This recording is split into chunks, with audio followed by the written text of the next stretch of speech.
What is going on, folks? For tonight, for Scoundrels in the Cantina. And if you are watching us live, then you know who that ugly fuck over there happens to be. Yeah. He's not mean. Hold on, there he is. There he is, sorry. Hold on. Okay. See, now I did fuck it. I put the camera on because you bitched at me. I wasn't off. I wasn't off. He did. He messed it up. Yeah. Bob, you had one job. One job. But we are here, folks. We're here to talk about the latest news in Swigo, and holy shit, there is a lot of it. But let's bring in both of our guests. Kate, it is so wonderful to see you. It is. It's been a while since the last time you were with us. I can't remember how long, but it's been a minute. Yeah, it's been a while. But thank you guys for having me. No, absolutely. It's always good to have you, Kate. Thank you. Yes. I love hanging out with you guys. You guys are awesome. So can you say that? Just remind say everybody those kind of things more often if you want to. Yeah. So can you remind everybody where other people can find you, where you're at, what your GP is, where you are in GAC, and are you a free-to-play folk, a minnow, dolphin, whale, or kraken? Okay. Try to remember all those questions. So people can find me on Kate Gaming with _ on Twitch. Not the most consistent streamer by any means. Life has been getting in the way a lot lately. You want to have better luck finding me, go on RSG's Discord if it's at night. That's the best place to find me. That's like the other Cantina. All the content creators are over hanging out at RSG. We need to go hang out with them sometime too, Logan. I sometimes do the Jedi Academy if my Saturday morning happens to be free. Yeah, there's usually a group of us hanging out in Discord. Just pop by, say hi. We don't care. We're pretty chill people, I think. Absolutely. Oh yeah, the Ranger was just on here a couple of weeks ago. Yes, he was. I saw, yeah. He was. Yeah. Yep. And they just He turned down my shoey. He turned down your shoey? Yeah. I told him to do a shoey, and he was like, "Nah, fuck that." Must have been in recovery from a night stream before, because normally he doesn't really decline that offer. Or was it after the 24-hour one? Oh, that poor man. I don't want to hear it. They had me up at 2 a.m. playing Phasmophobia. You were late too. You were. Me, Finn, Grim, and Noob Lady were up from 2 a.m. to 4 a.m. playing Phasmophobia, and Ranger was sleeping. So. But that's still awesome that you helped him out with that. And it's always really cool that Ranger does that every year, and it's always really cool. And definitely good for a good cause. So. Yes, ma'am. Yeah. Yes, ma'am. Yeah. Kane, what up, man? Good to see you, buddy. Yeah. We haven't seen you in a while. What you got going on? Not much. A lot's happened since the last time that you guys seen me. I moved. I'm still playing Swigo. I'm just under 6 mil now. Nice. You're also in our guild. I don't know if you were last time they seen you. If you were in the guild, but he's now in our guild. I'm with Bones and Avant. Yep. And I'm constantly reminding Mikey and Bones to fucking deploy. Yeah, Mikey from Good Morning Korriban is in there too, isn't he? Well, he was, and then he got kicked. Are you serious? He got kicked from another fucking guild? I love the guy to death, and I even messaged him afterwards because it had nothing to do with me, right? I'm not an officer or anything, so I felt really bad. I didn't know they were going to do it. I will gotta say, you're not an officer. You are the union rep. Oh, that's right. I am, isn't I? Oh, so you represent the player base? So what? You take their gripes to CG? Yeah, and so I am bitching at Bob every day. They all are. My fucking name in the Discord is Platoon Your T3. Seems to be an ongoing theme here. So they gave me shit like for a week about it, right? And then this last route, I think, or I don't know, came up and phase 1, like I was waiting to put my T3 in there because I gotten so much shit, and someone else put it in there before I could. So now they changed it to Bones quickly Platoon Your T3. It evolves everywhere. That's great. Yeah, no, I've enjoyed the different names that Bob has given himself over the past. No, it's Bodhi. Bodhi's changing my name. Yeah. Oh, Bodhi is? Yeah, that's all Bodhi. I genuinely love that man. I do. I genuinely love that man. But hey, folks, we literally have a shit ton of news to go through. A lot has happened this past week, so we've got a ton to get to. Kate, real quick, what was the GP of your account? That way people who are listening kind of know where you're at in the game. I actually still run 2 accounts. So I have the account that used to be Dylar's, which is over 11 million now. That one's in Mall Vanguard. I haven't put any money into the account. And then the one that's like my OG, my baby, is like a little bit over 8 million, I think. And Okay. so I have a high-end mid-game account. So Okay. yeah. All right. And they're both free to play. And are you in your main account? What Kyber are you in? I bounce between 1 and 2. 1 and 2. Okay. Yeah. All right, Logan. Let's keep All it right, moving, my so- friend. Yeah. We got a tune, folks, and as we knew, more marquees were gonna hit for GLA, but I'll be honest, I didn't think Scout Trooper. I really didn't. But here he is. So before we go into because new GLA requirements drop. But before we get to that, let's go through this kit real quick. We'll go through each ability, and everybody make a comment. You know, what do you utility? What do we think? What do we know? What is this going to be good for? So out of the gate, let's address a small controversy. This tune's going to have a raid Omicron, so those that invested in the Boosh Omicron are feeling a little salty. At least, Bob, is that correct? I heard something Yeah, in so your... let's pause for a minute. Let's talk about that before we get into it. What does everyone think about pretty much that raid Omicron and Bush? You know, it's kind of useless now because you're not going to get the rewards that you got before. What do you guys think about that? I didn't apply it, so no impact for me, but I could see a lot of people being upset about that. A lot of people just said, fuck your question. I didn't have it. I mean, I wish I hadn't. And I applied it late, too. So I wish I hadn't. Look, the issue I run into is I am free to play, so I have to be very careful where I put my Omicrons. And I am in a TW-focused guild. So that is my first priority. Yeah. And I'm lucky if I can sneak in a GAC one in there every once in a while. Yeah. I won't even tell you how long it took me to be able to apply the Savage Omicron. Or the Qui-Gon Jinn when that got released. I was way behind on both of them. So, Kate, let's say that you did, though. I mean, I know that you can't get too mad about a game, right? But would it kind of, churn your gears a little bit that they did that? Yeah, I would say so. I know Crumb was answering questions with Ranger the other day on the charity stream. Oh, yeah. I kind of had I listened to it and then I still kind of had a couple questions. So it sounds like with the featured raid, I mean, they'll still have the crate raid and the new Endor raid. It sounds like the Make 3 rewards they'll be moved to the new raid, but you can still run the old raid, which I don't know. But why would comes you? down Is to my question. Is it just for? Well, you wouldn't. There's no point of running the crate raid once you move. The past problem is it. it's another chase to the 235 box with teams that we don't have in proper relics to do it. Yeah.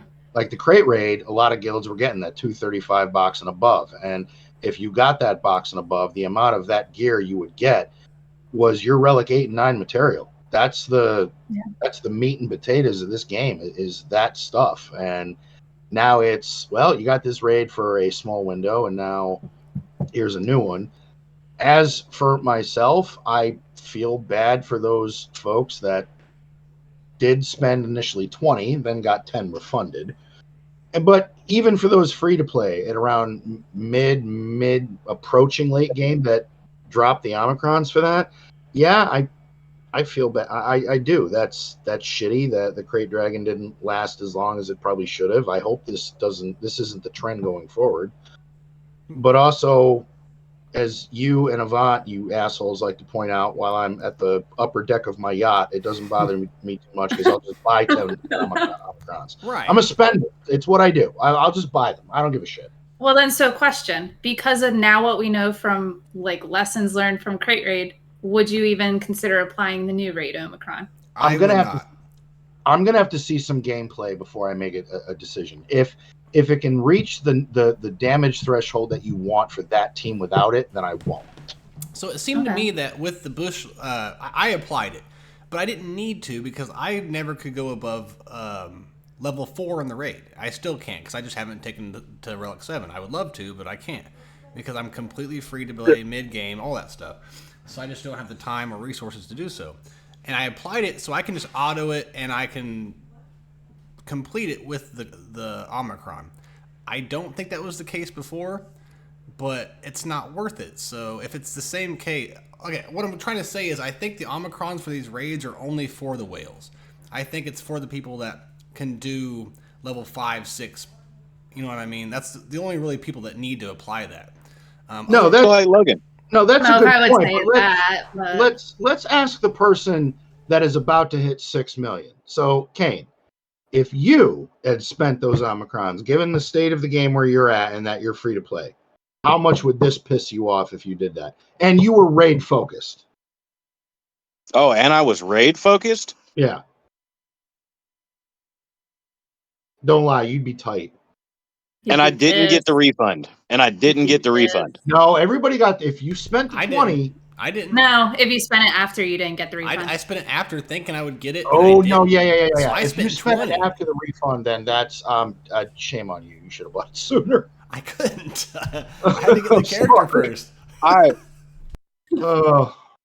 That does suck. I would be pissed. I would be pissed even if I was raid focused. I still, being free to play, I still don't think that I would get the Omicron. I don't. I mean, where I'm at, I can do. I'm pushing for level 2 right now. I'm pushing for level 2. I finally got Relic 0 for almost all of my Revan team. Okay. All right. So I'm pushing for that level 2 so that I can contribute more to the raid. But no, hell no. I wouldn't waste an Omicron on that. I get more crystals. I get more crystals from GAC. I get better rewards from TW. I wouldn't do it for the raid. I just think it's silly that they've completely redone raids completely, and it's. I've said this many times. It's a datacron in raid form. You know, it's good for a while, and it sounds like it lasts almost just as long. You know, it just got here. Okay, the raid currency. I am maxed on the triple token. Because I have, where I'm at in the game, I have absolutely nothing worth of shit to spend it on. Wait, nothing. You're maxed out on the Mark III? On the Mark III raid currency at 17,500. You need to be spending that. I don't have any. I don't have anything that I can spend it on that's worth the shit. Well, okay, the relic material, but I don't have a lot of tunes that are up to that level to get them to those relics. I would just hoard them for a rainy day. Yeah. Well, I mean, but mind you, she's right. You should be spending, even if you have 1,000 of something, if it's needed later on, just keep buying it, man, because you don't want it to max out because you're just losing out. Or like, if you're not able to get up to the higher relic levels, get the Zimbiddle at least.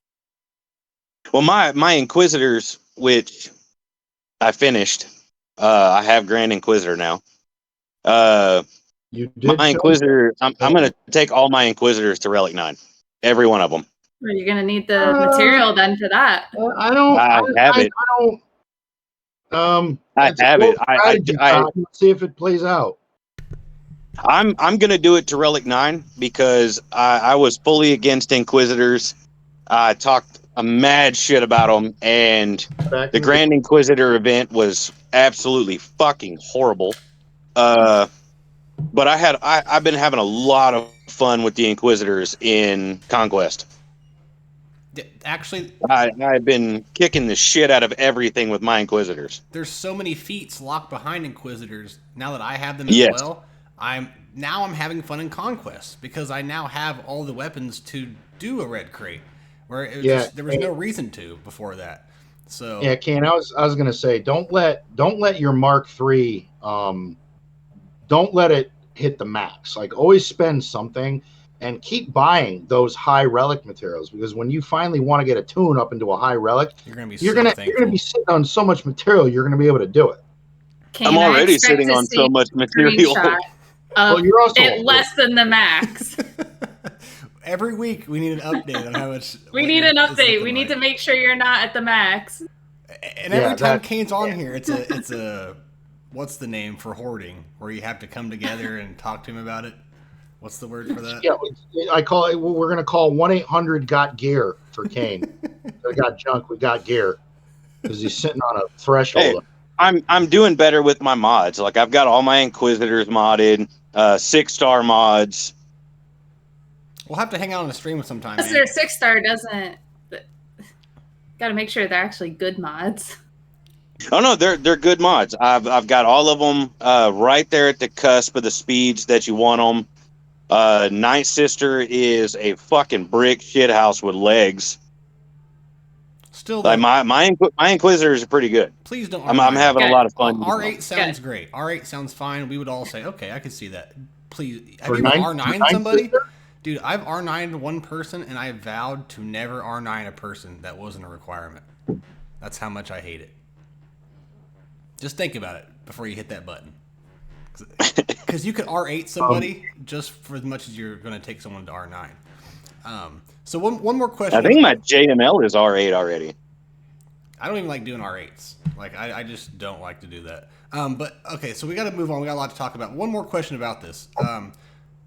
So on your yacht, you've maxed Oh, out. for Christ. You spent a lot on your Tuscans and Jawas, correct, for the raid, Logan? I did. Remember, you brought up your Jawas Yeah. just for the raid. So isn't I that a put little annoying? all my Jawas were at Relic 4, and I get the it was either 600 or 650,000 score with the Jawas, because they suck in that raid. They're absolutely terrible. But I refuse to go past Relic 4.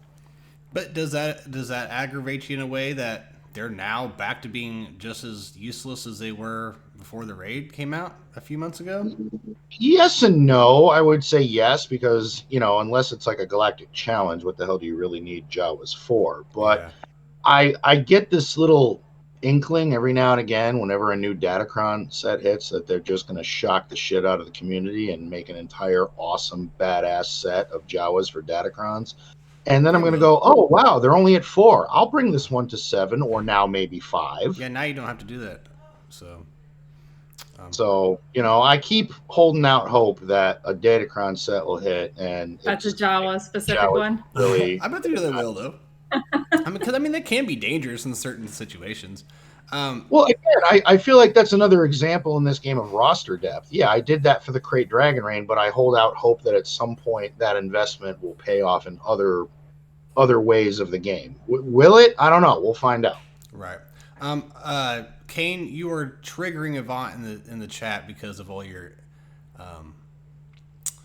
I'm telling you, you all your need a stuff. weekly update now. We've got to have screenshots and making sure you're not at the cap. I knew Okay. everybody was going to get irate about how much shit Kane was sitting on. Avant was. I knew it. Avant, You know what? Avant I'm is not- the Gordon I'm not Ramsay taking- of Swilga and thrift shopping. I'm not taking any shit from Avant, because I'm always getting the fucking, hey, make sure that you do your raid. Make sure you do your raid. Yeah. I contribute like 750,000 to our guild. I don't even fucking contribute that much. But somehow I'm still sitting in the 30s. All right, let's get to the Scout Trooper kit. So abilities: basic, prepared shot, final text, deal physical damage to target enemy, and inflict accuracy down for 2 turns. If Scout Trooper is stealthed, this attack scores a critical hit if possible. During Scout Trooper's turn, Imperial Trooper allies gain potency up for 1 turn. Imperial Remnant allies gain offense up for 1 turn.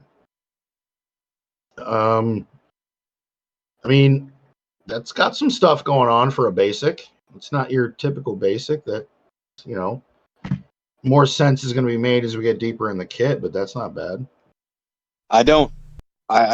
I'm just putting it out there. I haven't read the kit. I didn't even look into it. I seen that he was for Imperial Troopers, and I asked myself why. Imperial troopers are already awesome. Why would you throw a wrench in there? Well, the other thing that I like about this is that, that second part of the kit, potency up, that's really going to hinder the Wampa counter. Well, I think I read in this somewhere that was intentional. Yeah, that for was the Wampa counter. I never read the notes. Which, I mean, I don't know how it's going to work out, but it sounds like then if you put Scout in with Iden, people could have some real issues with that because that's reliant on Wampa. Mm-hmm. And once Iden gets going, she can wipe you out. That is so hard to stop. Yeah. It is so hard. But that's temporary, correct? And I've been actually seeing more people have been putting range trooper in with Iden now, and that's just you can still get through. It's fine. Well, also it's just not as clean.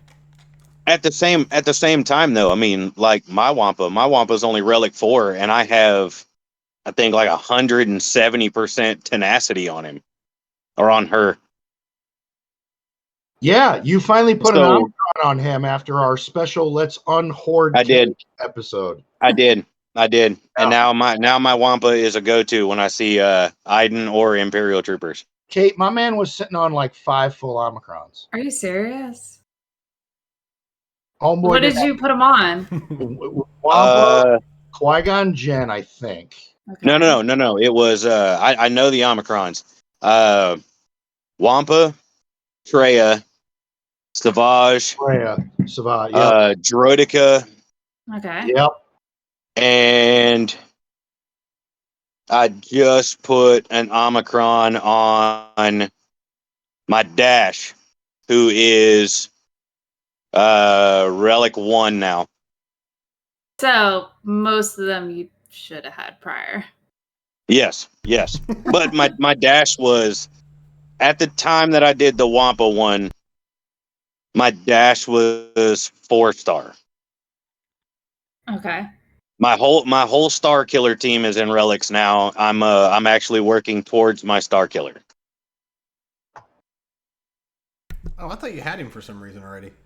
No. The community voted, and they voted for my Inquisitors. That's right. Or they voted for Star Killer, and Inquisitors was a close second. But because of Rote, I needed my Inquisitors.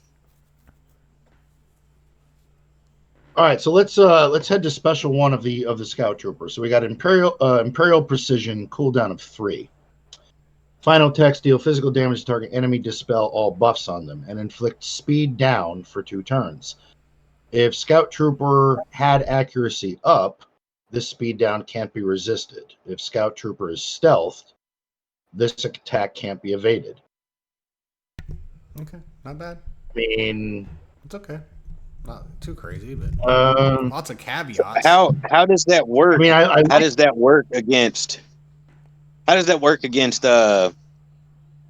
what's her nuts that can't be affected by speed down? Who's that? Even though it can't be resisted, how does that work against her? Who are we I'm trying to think who it is. I think I need a more proper nomenclature than what's her nuts. Johnny What's her nuts. Yeah. I don't know, that chick who was in that place with that thing that time. Well, that better analogy for you? It down. I would say yes. But my thing about this is when there's a lot of caveats for things, I'm never too into it, but it dispels all buffs. That's pretty much all you need to take out of that. That's the big thing. Well, the speed down is good. I like the dispel, but it's target specific. It's not like a mass. But I mean, if you're trying to get something off a tank, that could come in useful at some point. Yeah. So special 2, strategic assessment. Zeta, cooldown of 4, unlocks at tier 4. Final text: dispel all debuffs on all allies if the allied leader is Imperial Remnant. Imperial Trooper allies gain critical damage up for 2 turns. Imperial Remnant allies gain speed up for 2 turns. Scout Trooper stealths for 2 turns. Call target other ally to assist, dealing 75% more damage. Less. Inflict expose. Inflict expose and stagger on all enemies for 2 turns. Nice. daze target enemy for 2 turns, which can't be resisted. That's cool. That's kind of dirty. Yeah. Yeah. Well, you got a mass debuff, crit up, speed up, Scout Trooper stealths, which that was already mentioned earlier in the kit, and you call ally. So Reminds me of kind of the Mara Jade thing that she does, her AoE. well, I think that the last part of that ability is really going to come to light when we start to understand more of what the team composition is going to be. Because if you can call an ally to assist and it's going to deal that much more damage, you're going to want to make sure that tune is hitting like a Mack truck to begin with. Now, I know that we're in the middle of the kit right now, but we need to remember to remind people he's not being released for Iden. He can be used with Iden, but they announced, I don't know where at, guys, but today that there will be a new Moff Gideon in Conquest that will be the They leader. said that in the question and answer that Meathead did for Yes. Scout Trooper. Yep. Okay. Is it in this one? I'm not sure. Maybe not. It's not in this post. He did like a Q&A, like the answers to it, and it was in there. And it basically said that Gideon is going to come as a Conquest character in the future. Which makes it didn't even say the next one. It just said sometime. Which makes me sad because me and Kate were going to give us some top 5 people that we thought were going to come to the game from season 3 of Mando. I didn't refresh my memory on it, so it's okay. Yeah. Well, I was excited about it, but then I shot it down because I thought he was going to be a star killer type of event. All right, go ahead. Sorry, bud. Well, I just think for all purposes right now, I mean, obviously we have no idea what the new Gideon kit's going to look like. So I think in this aspect, it's best to look at it from Iden's perspective. Well, there's also nothing saying that the new Gideon is going to be a leader. Like, Gideon could fall into an Iden squad. It did. Nothing is saying they did. They said it's going to be a leader. It was one of the first announcements. It might be in here. somewhere. I mean, technically, the Gideon that's in the game is a leader, but nobody uses him as a leader. No. Somewhere they mention he's like, you can use the old Gideon. It might be in a QA. I think it might be in this actual page here. But this is when he announced it. Like, it was a little hint in the middle that said, but there's a new Gideon leader or something coming, or there's a new Gideon coming to lead this team. So he will be a leader. He said that already. I still want to put it past people to try to put like Iden lead with Gideon as a support. Yeah, that's true. I mean, it's going to come down to kit composition. Like, what does it look like? What are the uniques? Are they better than what his lead would provide? Because Iden's lead is fucking great. Yeah. That, I mean, you get the opening shot, unless it's against Han, but you get the opening shot. That shit is, if you haven't modded right in a good, like, that's one team I'm actually looking forward to with this next Datacron set is some offense and armor penetration. And I'm putting Iden on offense. Yeah, and then you add in Scout Trooper, and then if you add in new Gideon, that could be a pretty nasty team. That could be real gross. Real gross. But remember, Iden can't work with that. Oh, yeah, it doesn't. The leader tag. I forgot about that. So, and real quick, I have one more question. I'm sorry. Do we need one more troop to even out all 3 teams? The Veers, Iden, and this new one. I meant to look that up before we started the stream. Because something is screaming Praetorian Guard coming to go with him. With the new Gideon. I think you wear that tinfoil hat way too fucking much. That's what I think. Everybody write these things down so that you put that shit in your head. Because when I'm right, no one brings it back up that I had said anything. So if I guess enough stuff, I will always be. No, right. we would be. We are 2 tunes shy of 3 full 5-man teams. Praetorian Guard is also coming soon. Boom. Write it down. All right, I'll let you go, Logan. We got a long ways to go, brother. Keep going. Yeah, Special 2, Strategic Assessment, Zeta, cooldown of, or no, that's the one I read. We did that one. You didn't finish the last paragraph, though. No, I didn't. I did inflict expose and stagger. The last paragraph, if the ally in a leader slot is Imperial Remnant, allies gain advantage for 2 turns. Scout Trooper's Imperial Precision ability gains 40% more damage stacking until the end of the battle. And the assisting ally is not affected by the damage penalty. Well, that's nice from the first part of the paragraph. So what's happening? The person is taking damage. The scout is. So you're gaining benefits. You're inflicting debuffs on the enemy. You're assisting, dealing a lot more damage, and now you're doing an attack, but the person that you call in to assist is now no longer taking the 75% less damage penalty. Oh, gotcha. As long as the leader slot is inhabited by Imperial Remnant. Okay, gotcha. All right. So this team is going to be focused on all 5 members being Imperial Remnant. Do you guys even remember what OG Moff Gideon's lead does in a nutshell? I don't either. You don't have to go over it. It wasn't a horrible leader. It just wasn't. It just didn't translate well in other. There were better options. Horrible. Yeah, there's better options. All right, unique one, my friend. Hello? The only thing that, and I'm looking up Imperial Remnant right now, the only thing that, as we go through this kit, that makes me wonder is this going to take Dark Trooper? I think they addressed that in Did they? the post today. There was something about Dark Trooper. I don't remember what it was. But they did say something about Dark Trooper. All right, so we have Unique 1, Imperial Vanguard, Zeta, and an Omicron. Obviously, from the parts I didn't read, I did skim through it. The abilities of what that Omicron will do will be made aware to us when the raid starts. So Imperial Vanguard, final text. Whenever Scout Trooper is critically hit, stealth for 2 turns and recover 5% health and protection. If the ally in the leader slot is Imperial Remnant, whenever an enemy begins their turn, Scout Trooper gains 10% turn meter, and whenever Scout Trooper has her turn meter removed, she gains 25% turn meter, stacking max twice at the end of the turn. That's a lot of TM manipulation. I like that. If the ally in the leader slot is Imperial Remnant and no other allies that use Emperor's Trap, so Piet is just not going to be coming for this picnic, the allied leader gains 20% max health and 20 speed.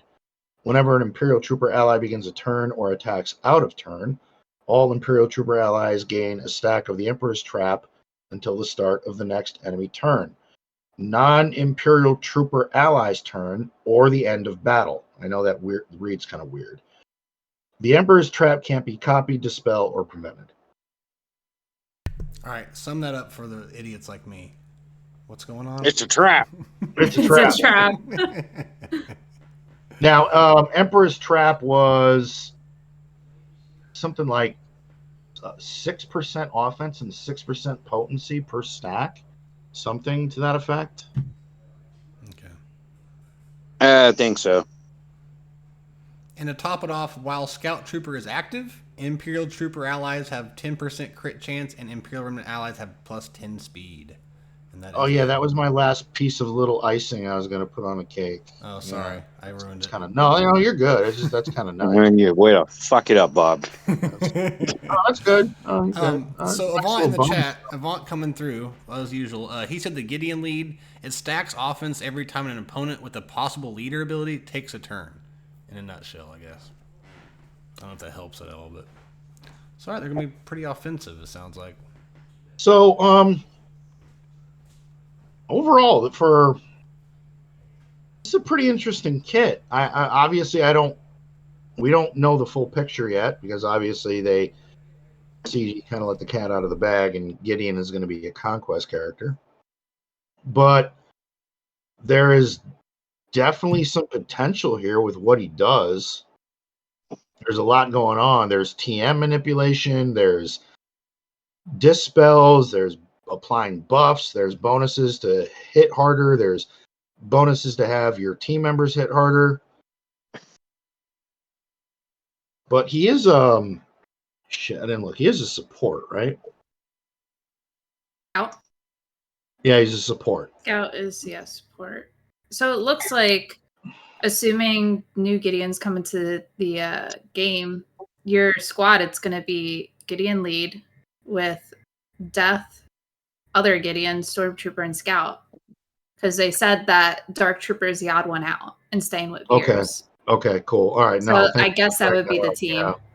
So See, I use Gideon. I'm not as balling with my troopers, but I do their usual Veers team with Gideon in it. So who would go into that place if I took Gideon out of that? Who would be my fifth in that? Stark. So or you something? should be running with Veers, Dark, Piet, Range, and I mean, kind of depends. Yeah, I think that's why they need to add at least one or two more eventually. You can do Stark. You can most likely do Stark. And you know what? If you have decent mods and you've actually relicked up your Stormtrooper, the last part of his unique is really nice. At the start of Stormtrooper's turn, Imperial Remnant allies gain 20% protection up for 1 turn. That's a nice little addition, and Stormtrooper is already a pretty durable tank. That Wall of Stormtrooper ability is really good.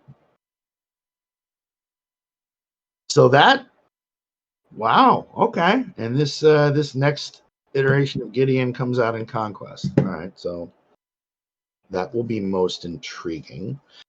So I think my only issue is, yeah, he's a support. So I don't know. What do you think, Kate? I mean, he's got an ability where he can hit kind of hard, but are we really expecting this tune to do any real damage, or are we relying on the supporting cast? I don't know. I'm always wrong when I give assumptions when I look at kits, like every single time. We're always wrong in here. Let's hear it. Right? Real quick, Rokaren Mazel. Thank you for the follow, my friend. Hope all is Yes, well. We appreciate it. Thank you much. Hey, do your speech. You're in the middle speech, would you? Oh, well, we haven't moved on to the next topic as of yet, but for those that haven't, you know what to do. Just hit the fucking button. Just hit the button. It's so easy. It's right there. You just hit follow and support and listen to us ramble on about this game. That's what you do. Cause fuck them. That's why. Not you though. Not the people following. Everyone else. So, Kane, for where you're at with your account, how do you feel about this kit? Is this something that, I mean, where are your troopers sitting, and is this something that would benefit you where you're at in the game? My troopers are like gear 10, and I've actually started using them more. I'm intrigued after this kit to give him a try to see what he can bring to the table. But without him, I'm fucking taking out relics with my troopers at gear 10. Yeah, it's just I think that's the one thing about the kit that would be hard for, maybe some players, where definitely where Kane is that all of Scout Trooper's benefits are really coming from the Imperial Remnant tag. And that's not a lot of, a lot of players have those core troopers, but when you start going off into the Imperial Remnant, I think some people where Kane is at are going to look at their roster and go, I'm about 2, maybe 3 tunes off, Scout Trooper included. That's exactly what I was going to say, because I have the 8 million account, and I'm like thinking, and I'm like, my Imperial Remnants are really low gear. Like, they're not there. So, I don't know. And CG up until now it was a great tag, but they never invested in it. Well, it's like it was always, if you were going to invest in your troopers, you did the other ones. The ones that are actually going to punch up. So. Mm-hmm. Hey, Sweens14, thank you for the follow, my friend. Sweens14, he hit the fucking button. Yes. He hit the button. More of you need to do the same. That calls for a sip. He hit the button. Be like Sweens, hit the fucking button. I don't know if Tyler Hammer, if I said thank you for the follow, but if I did, thank you again. If we can get 5 more follows before the end of the show, then Drunk Watto appears to open up the next episode. Guys, start unsubbing. Wow. Quickly unsub. Kane, you missed Drunk Watto opened up the show last week, and one of our viewers actually posted it in our Discord. They actually recorded it and put a picture of Watto, and then you could hit play, and you just heard my voice doing Watto, and there was a picture of him, and I listened to it, and I went, oh, shit, that's actually kind of creepy.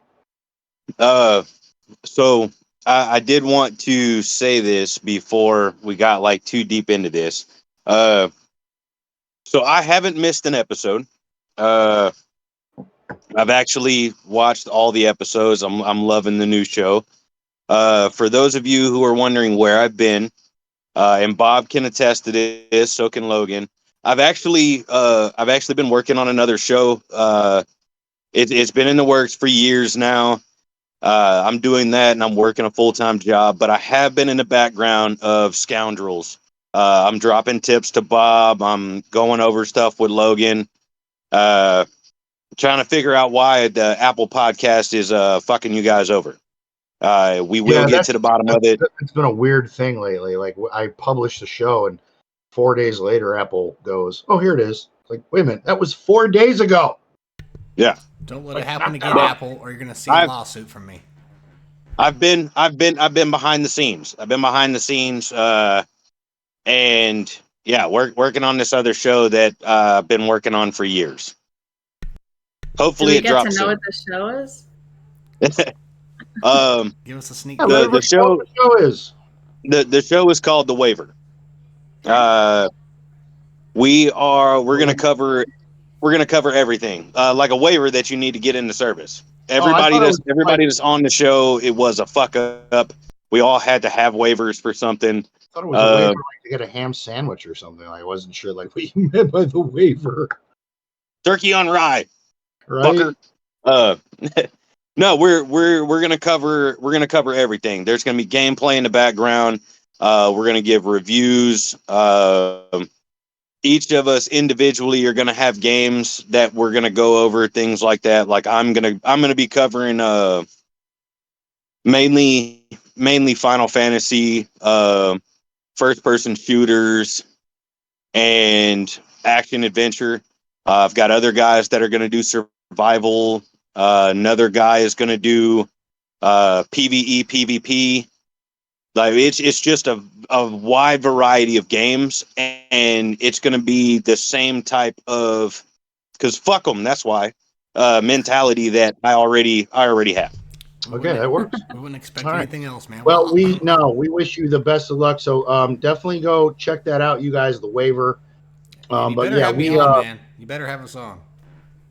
We I do plan on having everybody on. Okay. Oh, good. Absolutely. I'm excited about that. We do need to move on to the next topic because holy shit, we literally have still 10 tons of shit. But no, check Cain out, guys. Look up the waiver. We will let you know whenever we are on the episode because that could be epically ridiculous and hysterical. And you know, we'll help you promote it too, man, on all our stuff. Yeah. So we got you. Thank you kindly. Yep. So we got Leia Rex, and I'd like to say that I think this is the longest gap in time we've had in between requirements. Like this was a while before this got dropped to us. And I'll go through the Rex. Everybody around the panel, let me know what you think. So obviously Scout Trooper, Relic 7, we kind of saw that coming. R2-D2 Relic 8. I have a comment about that. That's interesting. Captain Han Solo Relic 5. Rolo Relic 5, Chief Chirpa, which goddamn it in Discord like 2 weeks ago I called that shit. Relic 3. So just so you know, everyone called Ewoks.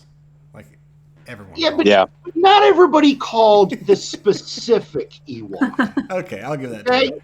Because I was saying the one that the worst one. I don't know how many fucking people were like, dude, Tebow. Like they're thinking Debo. Like it's not Debo. Yeah. I was saying. That's my stick, punk. Right? Yeah. So, Kate, let's start with you. The Leia Rex. Well, what did you think of them?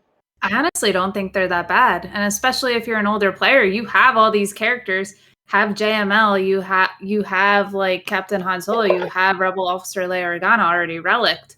So I don't think these are bad at all because we have a lot of these already done, or not done, but like you just got to bump them up a couple relic levels, and they make sense why they're requirements for Leia. I agree 1,000%. I was blown away. Like even me, who has 3 GLs, that's all I have, and I have 2 GL ships. A lot of these are pretty close for me. I mean, obviously not Wicket, obviously not the Marquise, which is a lot of these. But really, they're not that bad. I agree. The R2-D2, I'm 1 relic away. Han, I'm like 2. You know, I'm not even mad about the Marquise that they added because they're gonna just boost other squads. Yeah. I was so excited when they announced Rex. Like, I absolutely love Rex. Like, he's one of my favorite characters in the whole Star Wars universe. Okay, I wailed Captain Rex. Day one, I brought him to Relic 7. I'm so excited because like even on my OG account, I have these Relic Phoenix Squad members, and I just haven't been able to use them. And I'm like so excited to get Rex up and running. The Phoenix Squad, especially in this conquest, the Phoenix Squad is so good. Oh yeah, when I saw that the feat with you had to use the certain Phoenix Squad, I was like, oh no, this is not going to go well. And then I use it, I'm like, oh, I could do this. Okay. Yeah, it works. And it works very well. I think this is why we're going to get more marquees. Maybe even one that we don't know. Just because I think the requirements themselves are going to be pretty easy, but it's just going to be gated by the marquees themselves. You know what I'm saying? Yeah, for sure. And there's definitely going to be one more. Which I would way rather do that. I mean, so I agree. I think these are really, really nice. And I was honestly surprised that Rolo's relic level was not required to be higher because of how much you have to use Rolo and Rote. Now, I swore that I knew Rolo was going to be on there, but I swore that they were going to say Rolo had to be like Relic 7 or 8. I you know what? To be honest, I'll piggyback off in that, and I'll agree. I actually would have expected Rolo to be higher relics than R2, but my theory on R2 going to Relic 8 is that unless it was a shorty team, R2 lately has kind of struggled to really find a home, and I think R2 going to Relic 8 is going to be a very key component in this GL Leia squad. I was going to say, I think he's going to be in the squad. Is going to be a part of it. I think he's definitely going to be a part of it. So do you guys think 3PO is going to be as well? No. They're not going to take him out of the CLS squad. No. Yeah. They can't butcher the CLS team. I know that's been talked about, but in my opinion, they cannot butcher the CLS team to make this Leia team work. That just, I mean, they didn't do that with Lord Vader. That's true. They didn't really butcher an Imperial team to. I mean, you can have Darth Vader there, but most players don't. I also don't think they want to take away that team. They know it's a very a core team at all levels. I don't think they want to take that apart. Yeah. Oh yeah. So I want to point a few things out. R2D2 is a legendary event, so you're going to have to farm some other characters. You know, if you don't have R2, obviously we all do. But again, like what Kate said, if you've been playing this game for a while, R2 are your R2s and relics? I mean, R2's easy. Oh yeah, my R2 is like Relic 6, Relic 7, and he's at about to break 6 million GP. So again, like Kate said, a lot of these characters. I mean, like obviously, Kane, you'd have to work on Chief Chirper, right? Oh yeah. I think all my Ewoks are like Gear 9, Gear 10.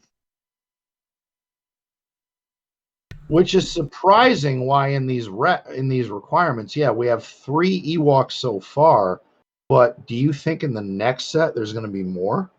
Yep. There's definitely going to be one more. All right, well, let's piggyback into that. What do y'all think is going to be the next one? Tebow. They're going to make you fucking Relic Tebow. You know what?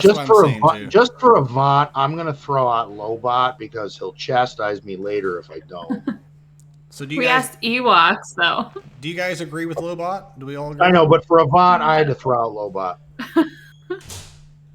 I would say we're going to get 2 more Ewoks for the final requirements, and it's going to be Tebow and Razor Claw. I'm telling you, they're going to throw you a fucking curveball. Ravenclaw. I have a question about that. So there's 5 more to go? There's always a shitload of ships that are required, right? Do they not count for the official? No, not always. There's always one. There's one. There's one. Yeah, I agree with the Ravenclaw. Yeah. Kind of go with the Raven's Claw. Like they're gonna throw a curveball. That ship came out and nobody knew what to do with it. Like, okay, it looks they cool. could add profundity. Well, okay, we need to talk You know what, Kate? This. That was brought up. Do you buy that? Because that would be an ultimate fuck you. It would, but it wouldn't be the first time they required a capital ship. Why are people saying this, though? Radis was required for another one, I think, if I'm remembering right. A lot of it was at like 5 stars. Wasn't it? Or it was something else? Well, no. Wasn't it needed Maybe not. It's probably needed for Rey, correct? Because It was needed for something. Because I remember Slacker had the finalizer that was needed for Radis for Ray. Yeah. Finalizer for SLKR, yeah. Oh, shit. So I'm thinking it's going to be Profundity. Oh, that's fucked up.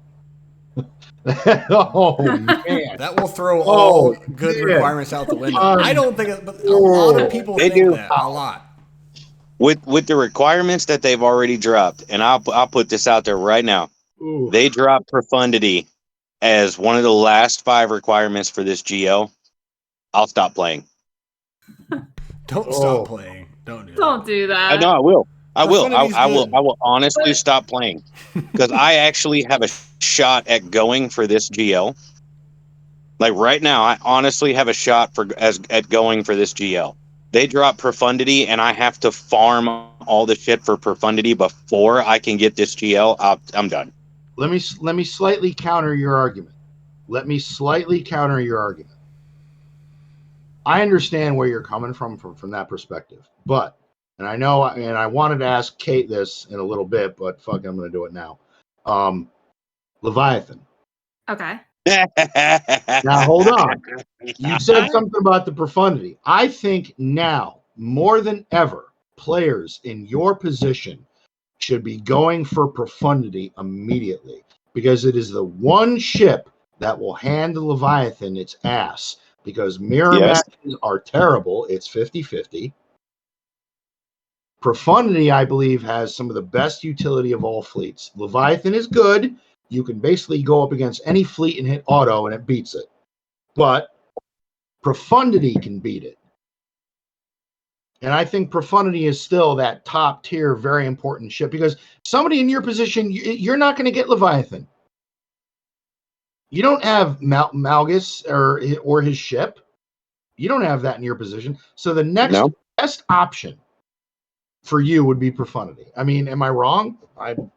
Profundity is a great ship. Even at lower stars, it's a great ship. So. Yeah, and if you don't have it, then you just need to get it. I don't care what's going on. I do want to say I called Leviathan.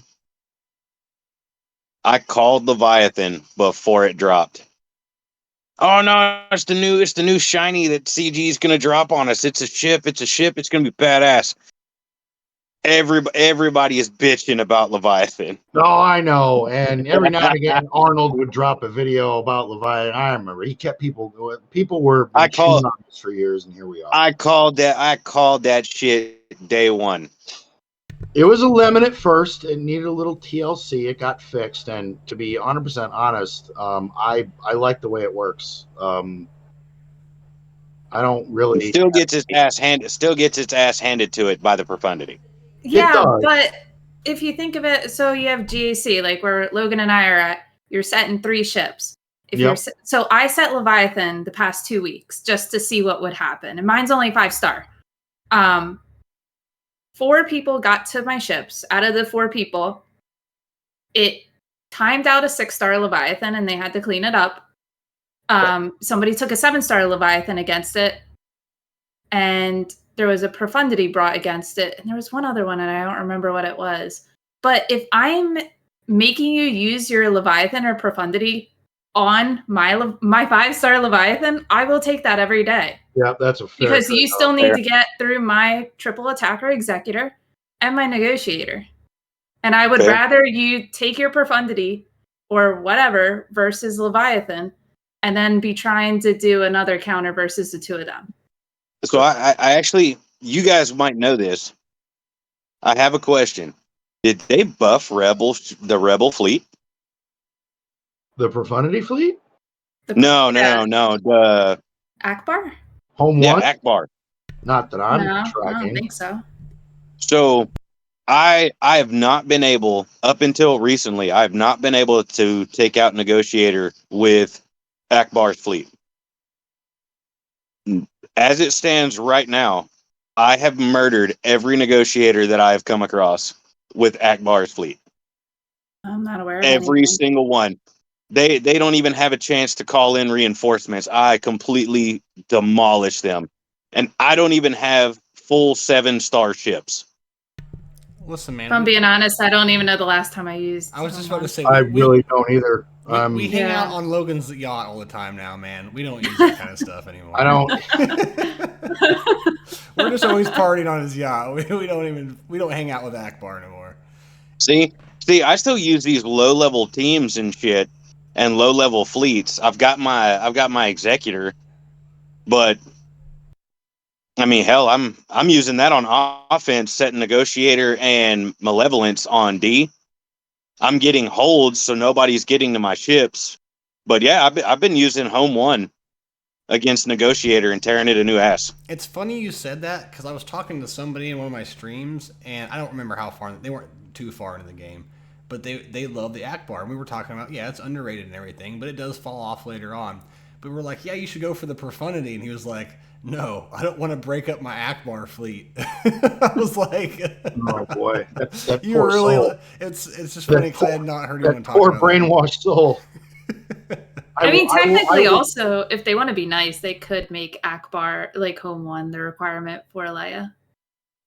That would be nice. that. It would. That would make It more would. sense. I could see That would make a lot of sense. It really would. It's It a would make trap. sense, but I I don't- still yeah. wouldn't be surprised if they chose profundity over because one. there's besides the Marquis, there's a lot of really OG old characters, Swugga characters in this on these requirements.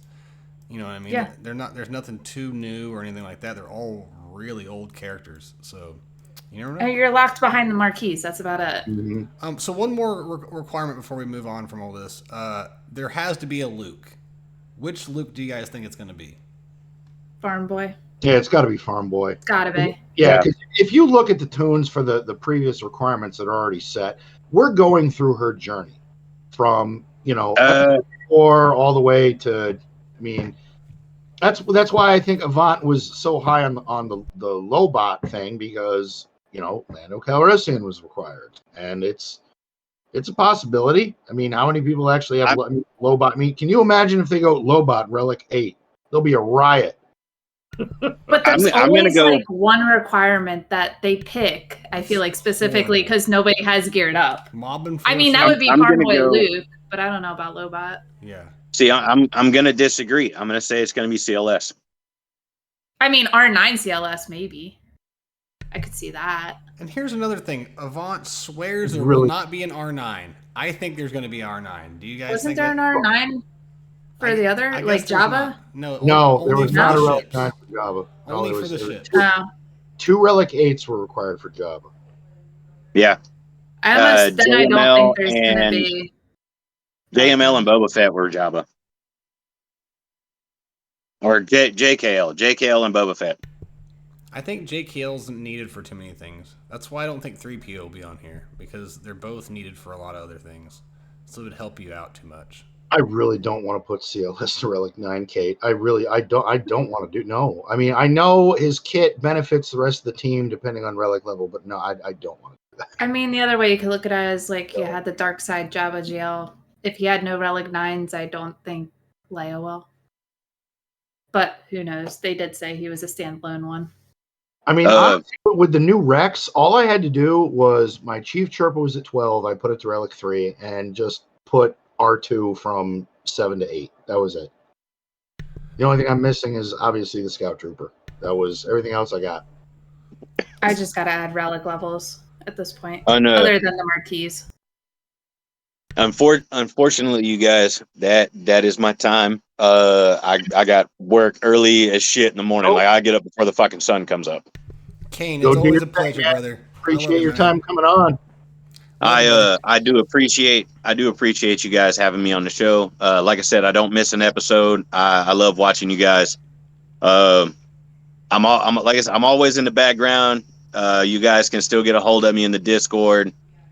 But yes, thank you for having me on. Next time, Avant, you better have your ass here so that I can chew you out. For sure, brother. You're always welcome, my friend. Love you, That'll buddy. be a good one. We'll have to do that. All right, Kane. Peace, brother. Take care, buddy. See Y'all have a Okay. good one. Hey, good seeing you again. Good seeing you too. Peace. Peace. Okay, what were we talking about? All right, so the last bit. So we went over the requirements. We did that. So they mentioned something. Now somebody correct me if I'm wrong. If they actually read, if they I skimmed it, so I didn't really get it. But free fulcrum is this the I saw thing? something about that. Yeah. Yep. Like apparently people that didn't have her at 7 stars now are like, am I? No, you're right. I don't know why. But yeah. I mean, personally, for the player base, I think that's great. I mean, she's a really awesome tune. I've had her in relics for, I mean, for God's sakes, I feasted on teams when I had her Datacron. It was great. That So, makes yeah, me so, yeah. wonder why her. So What's that? That makes me wonder why her. Well, There's always a reason why they do stuff. Well, I think with the show coming, So does that mean a new Ahsoka's coming? I mean, it's ooh, tinfoil hat time. No, Oh. I Oh, feel boy. I feel a tingle in my brain. I feel a reading coming. you know, Um, Brainiac's back on the case. But for real, there's like always a reason why they do stuff, whether we realize it at the time or not. Like whether it's the calendar character, like there's always a reason behind them, or like 9 times out of 10 at least. That is an odd giveaway. Like, hey, if you didn't have Fulcrum, here you go. Okay. Also, I'm sorry. She is terrible.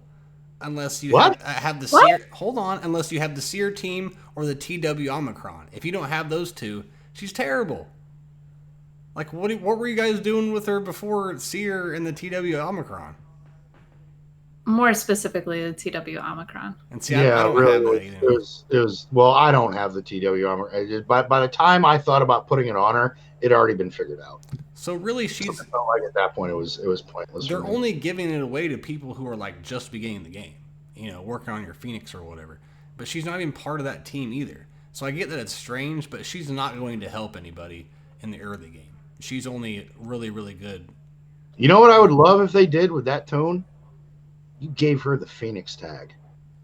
And That would be we've always pretty good. wanted that. You Yeah. gave her the Phoenix tag, and with Captain Rex, holy shit! She might get it now.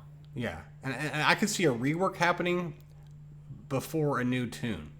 Because they completely. So if you guys don't know, which all of us do, they redid the Thrawn and the Ahsoka Fulcrum, complete the models. And they are now resembling the live action Ahsoka show models. Which I thought before this happened that we would be soon because it would kind of fall in line because if you guys don't know, in 2 weeks Ahsoka premieres.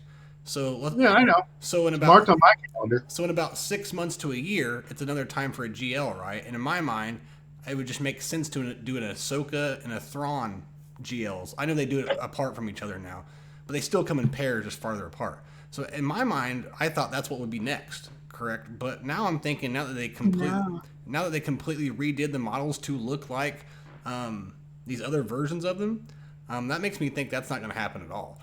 And so I could see a rework coming, maybe a couple tunes to do it, but I could see a rework adding a Phoenix and all that. Because like you said, they obviously have some kind of big purpose coming that we don't know about. Because why would you spend all that time to make them look so realistic from the live action one? I mean, it's not the first time they've done that.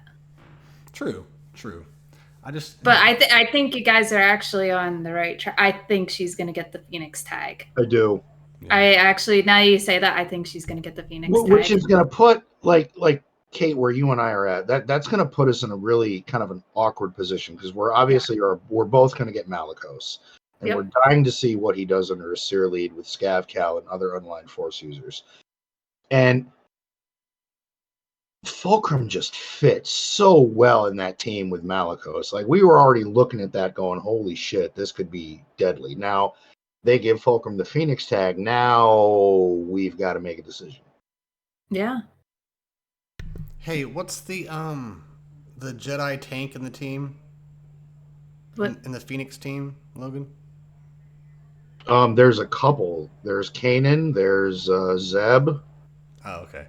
Yvonne wanted me to make you say Kanan, but you said it right. I tell Yvonne to fuck her off. With the second you asked me that, my brain said to me, fuck. Yeah, I've been rehearsing that one there, asshat. Try again. Wake up a little earlier.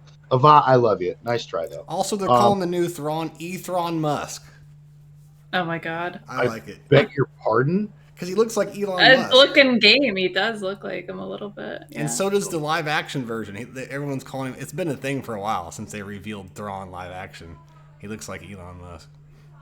So let's get to the real meat and potatoes of the episode. I've been actually looking forward to this. I actually listened to it twice because I wanted to make sure that I caught a lot of what's going on here. But Reality Skewed Games, our friend Ranger had a 24-hour charity stream. He raised quite a bit of money.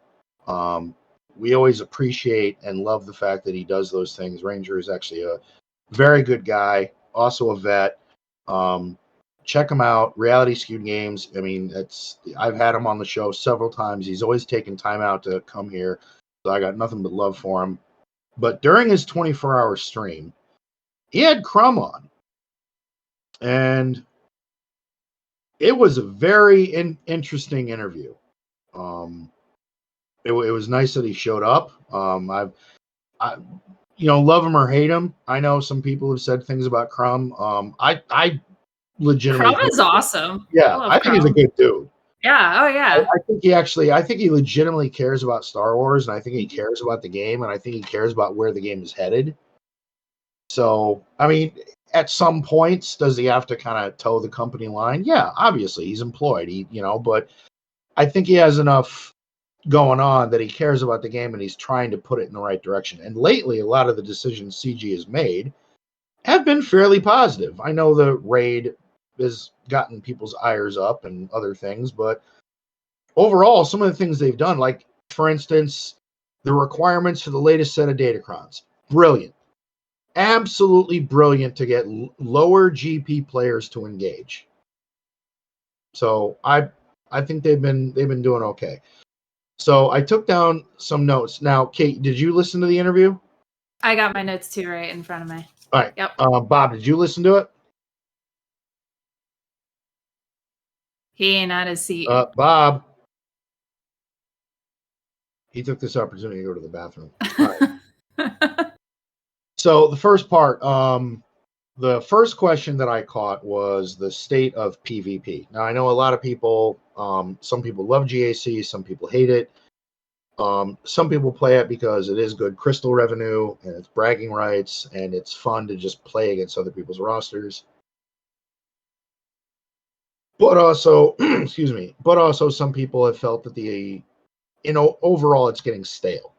And when are we going to get some sort of upgrade, something new, something fresh? The second he was asked about PvP, he did mention the new raid, and he said, and I quote, something we have never seen before. They want to balance, they wanted to kind of rebalance the game, and they really focused on PvE. Now, this had been kind of a topic in episodes past, not just for me, but other content creators, that PvE just seems to be kind of the focus of the game now. He did address something about the time crunch of having to do Conquest, GAC, every other event in the game, your dailies, everything. The team is aware of it. They know it's a problem. I think that's outstanding. I mean, Kate, that's awesome that that's aware, but what are they going to do about it? That's a good question. I don't know, because if you're cutting something out of the game, they gotta figure out reward-wise what to do about that as well. There's so many factors that go into it. And I don't think any of us would be mad if they cut time out of the game for us. Especially at the level we play at. Like, I know. God, it's disgusting to look at how many hours I put into this game, even a week. It is. It is. Like, you play it before you go to bed. You play it when you first wake up. You play it when you're in the bathroom. If you're cooking something and it's simmering, like you go to your phone. You're just, it's like another job. Doing Conquest alone, I'll put on a movie, and it's got to be one I've seen because I can't get distracted by it. It will take me the whole entire movie to get through Conquest. Yeah, and then you have Rote at the same time. Come on, throw us a bone here. Like, I know you can schedule it somehow, but they seem to like to do it at the same time. And I mean, if I don't have a job. I lost my job a couple weeks. If I didn't, I would go back to not red crating. The only reason I'm red crating right now is because I have the time. Obviously, other people with jobs can do it, but me personally, I'm sure there's others like me. Like if I have other games to play, or if that's not my only game, it's tough to stay up with everything on top of everything. To be I 100% think- honest, I do. I feel like I lose out on time of other games like on my PlayStation I like to play because I'm like, fuck, it's Conquest. I've got to do like 5-6 more battles. Yeah.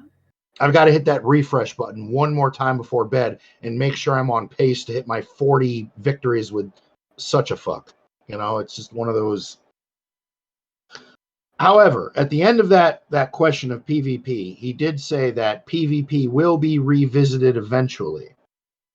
I'm thinking maybe this is going to become more of a focus after Leia is released, because if you look at the board for GAC, it's getting fucking crowded, folks. Yeah, Like so I didn't get to hear the interview. GLs, I think those in the top 500, maybe, or top 500 to 1,000, the board needs to expand a little bit. It's getting crowded. More stuff. I mean, what else? What are they going to do? It's eventually going to become a battle against GLs. It's if they're going to revisit PvP, then that's the only possible change I could think of. So they're happy with where it's at, or what did they? I didn't watch the interview. No, No. they're looking into it. Yeah, no. Crumb realizes that PvP has been neglected. They were focusing on PvE. Yeah. PvP will be revisited. I just think it's going to be after Leia when we now have, we're up to 8 legends now? Well, After Leia, yeah. I mean, Grand Arena doesn't have a glaring... Okay, there are glaring problems in Grand Arena, but we're all, for the most part, satisfied with it, how it goes every single week, right? We could all change some things. My biggest part in PvP is territory wars. They could tear that from the ground and build it back from the ground up, and I would be okay with it. Do you guys enjoy territory wars still, or is it kind of just like another nuisance that you have to deal with in the game? I think that depends on the guild you're in. Mm-hmm. Yeah, 100%. If your guild wants that Datacron reroll material, you're placing your fucking defense and you're attacking sectors with the specific teams that they put in Discord. And you're towing the company line, or you're not going to be in that guild for very long. I think it's stale. I don't know. It is. I was gonna say, if anything, they need to refresh the board, but and I don't know how. I don't know. I'm not an expert. I don't know how they could do it, but they got to do something, man. Because I could care less. I would probably not join a guild if they were territory war focused. And also, I feel like you get the least rewards out of that mode, when really you should be getting the most, or you should be getting more. So it gives you more motivation. I get it. You get your rerolls, but fuck Datacrons. You get your rerolls, you get your whatever else, but I don't think it's enough. But that's the thing. Where and again, it's just different game, different GP, different perspective. Where I play, I need that reroll shit. Right. I need that stuff. I get that. Like this latest Datacron set. The second I hit a fucking secondary of accuracy, I'm already going, yo, I got to get rid of that shit right now. Like, accuracy is the devil, this Datacron set. You don't need it. You want armor penetration and offense. And really good shit for your Jedi. Because some of those are... Oh, I did get Captain Rex's at 9, and I'm fucking stoked. I cannot wait to use that shit. So the next question that Crumb was asked... Hold on, before you go there. Swampgrass, what's up, brother? Thank you for the raid, my friend. For the raid. Raid with the 6. Thank you so much. Swampgrass, thank you, brother. Speaking of you, I need to get you on the show soon, my friend. I will. I promise. Yeah, we do. I've watched some of Swampgrass's content. Oh yeah, he's an OG, man. He's been around with the Tep C squad for a long time. But, by the way, I do want to say, while this interview was going on, Big Country was there, and I always love hearing that man's input. He was on our show quite a few times when we first started. Love that. We got to have him on game too. And I said it I raided Ranger while they were doing the interview. Actually, I didn't know what was going on. Did you? Yeah, and I thought it was funny. Mags doesn't even play anymore, but here he is hanging out with Crumb, and we have him on our show. I know. He doesn't even play anymore. Neither does Grim, and Grim was around for that interview too. That's true. But they still follow it, and they still hang out with everybody. So I think it's cool. But I thought it was funny. So the next question that was asked to Crumb was on Conquest.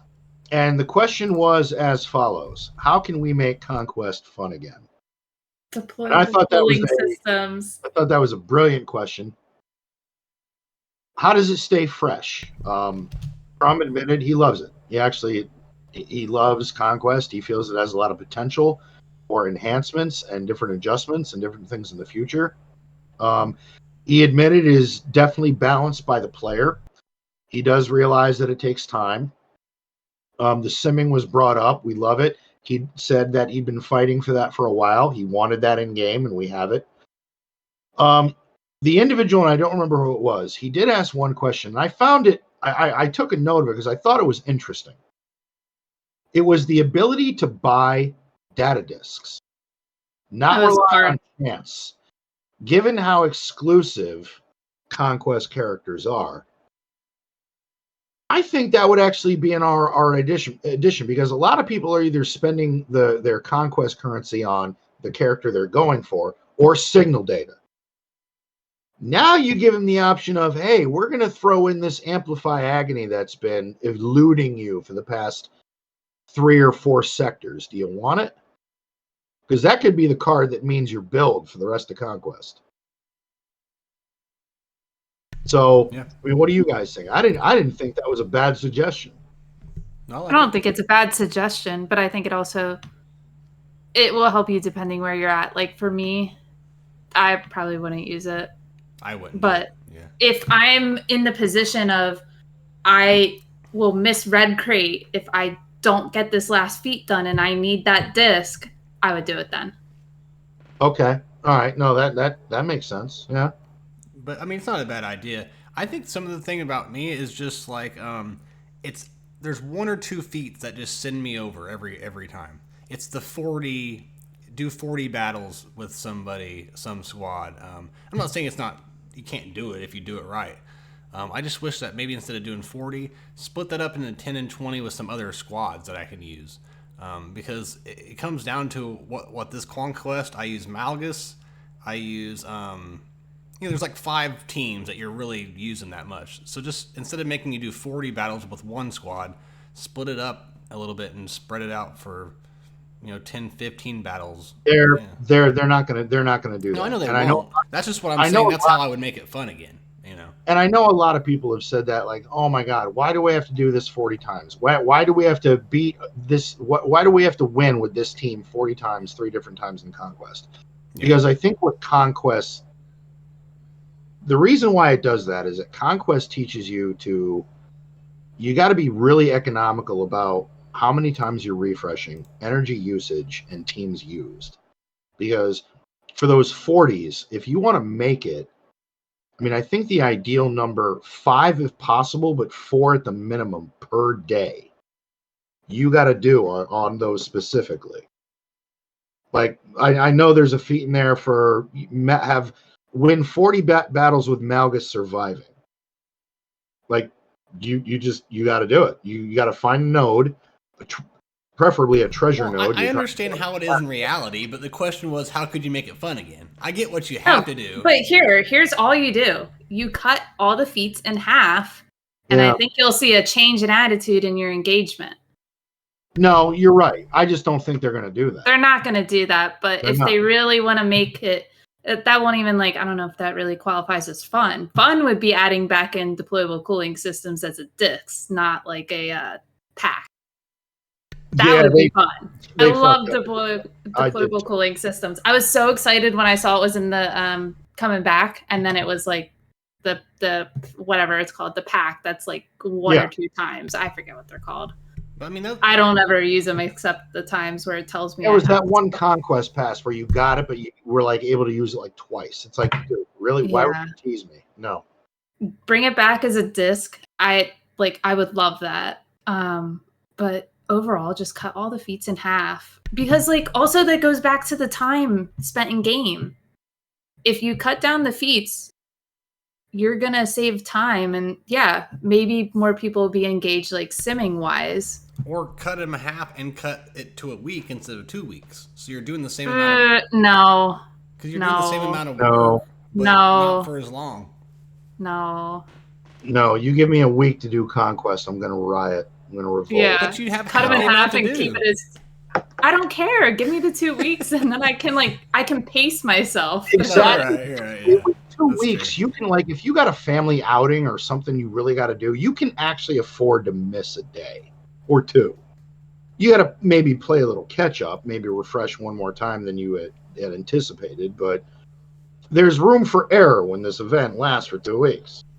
There's Yeah. there's also some things like they could just come on, be friendly and make it to where it doesn't cost me energy to interchange my. I get it, Conquest Pass. I know it makes them money, but what I'm saying is just be friendly and do that. And I guarantee a lot more people are gonna also participate because that there pisses me off. I don't know. Because I would love just to, on the flim like daily switch them out around depending on what I'm doing throughout the day, but I can't. I don't want to do that because I'm free to play and I can't afford to switch things out. You know, like the Cal Kestis feat that you have to spam with JML. I get that you could do it in a few things, but I love just loading it down with the debuff setup, right? Amplify agonies and caustic emissions and whatever the hell else you put in there. I just like to delete it and get through there. But whenever you're trying to do it whenever you're trying to get kills with somebody, it really fucks you over. So you got to go up and change your build so that not everyone's dying off too fast, and then you got to do that once a day. For me, it screws me over, so I don't even do it. But that's just one little thing that drives me insane. Do we have to keep talking about Conquest? No, we can move on. No, they talked about a lot more than just Conquest. No. So the next topic that was brought up was the gear economy. Now, Crumb did admit out of the gate this is not really his bag. That's kind of like he kind of gave the impression that was like a different department. He doesn't know much about it.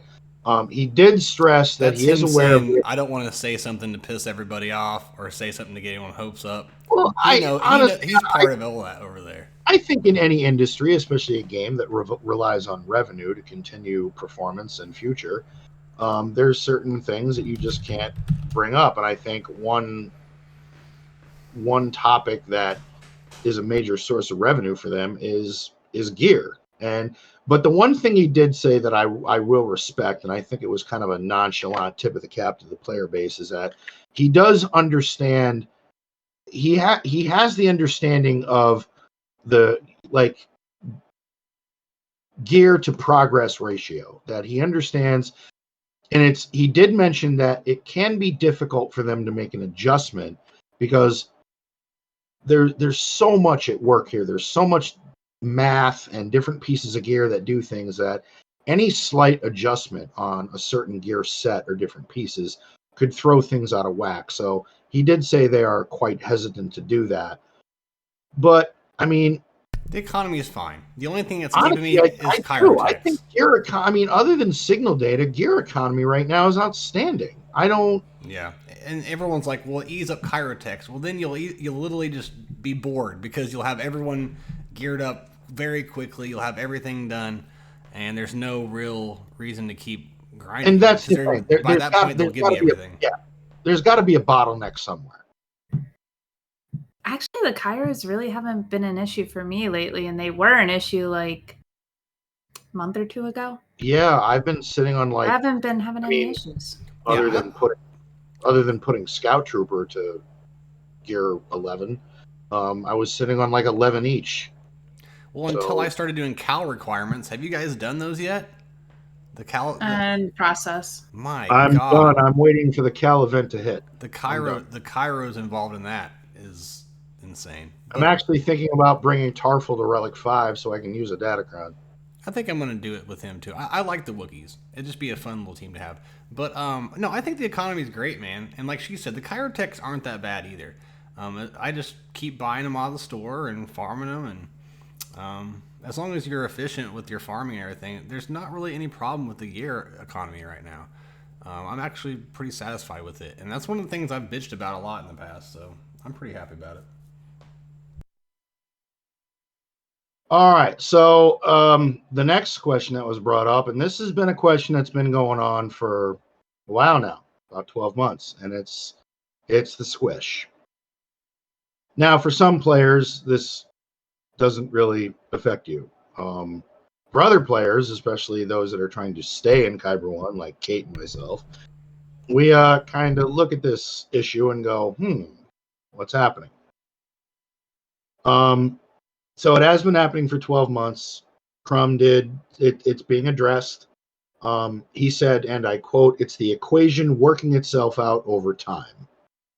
So obviously they have some sort of, and I don't know shit. I'm the worst math student ever.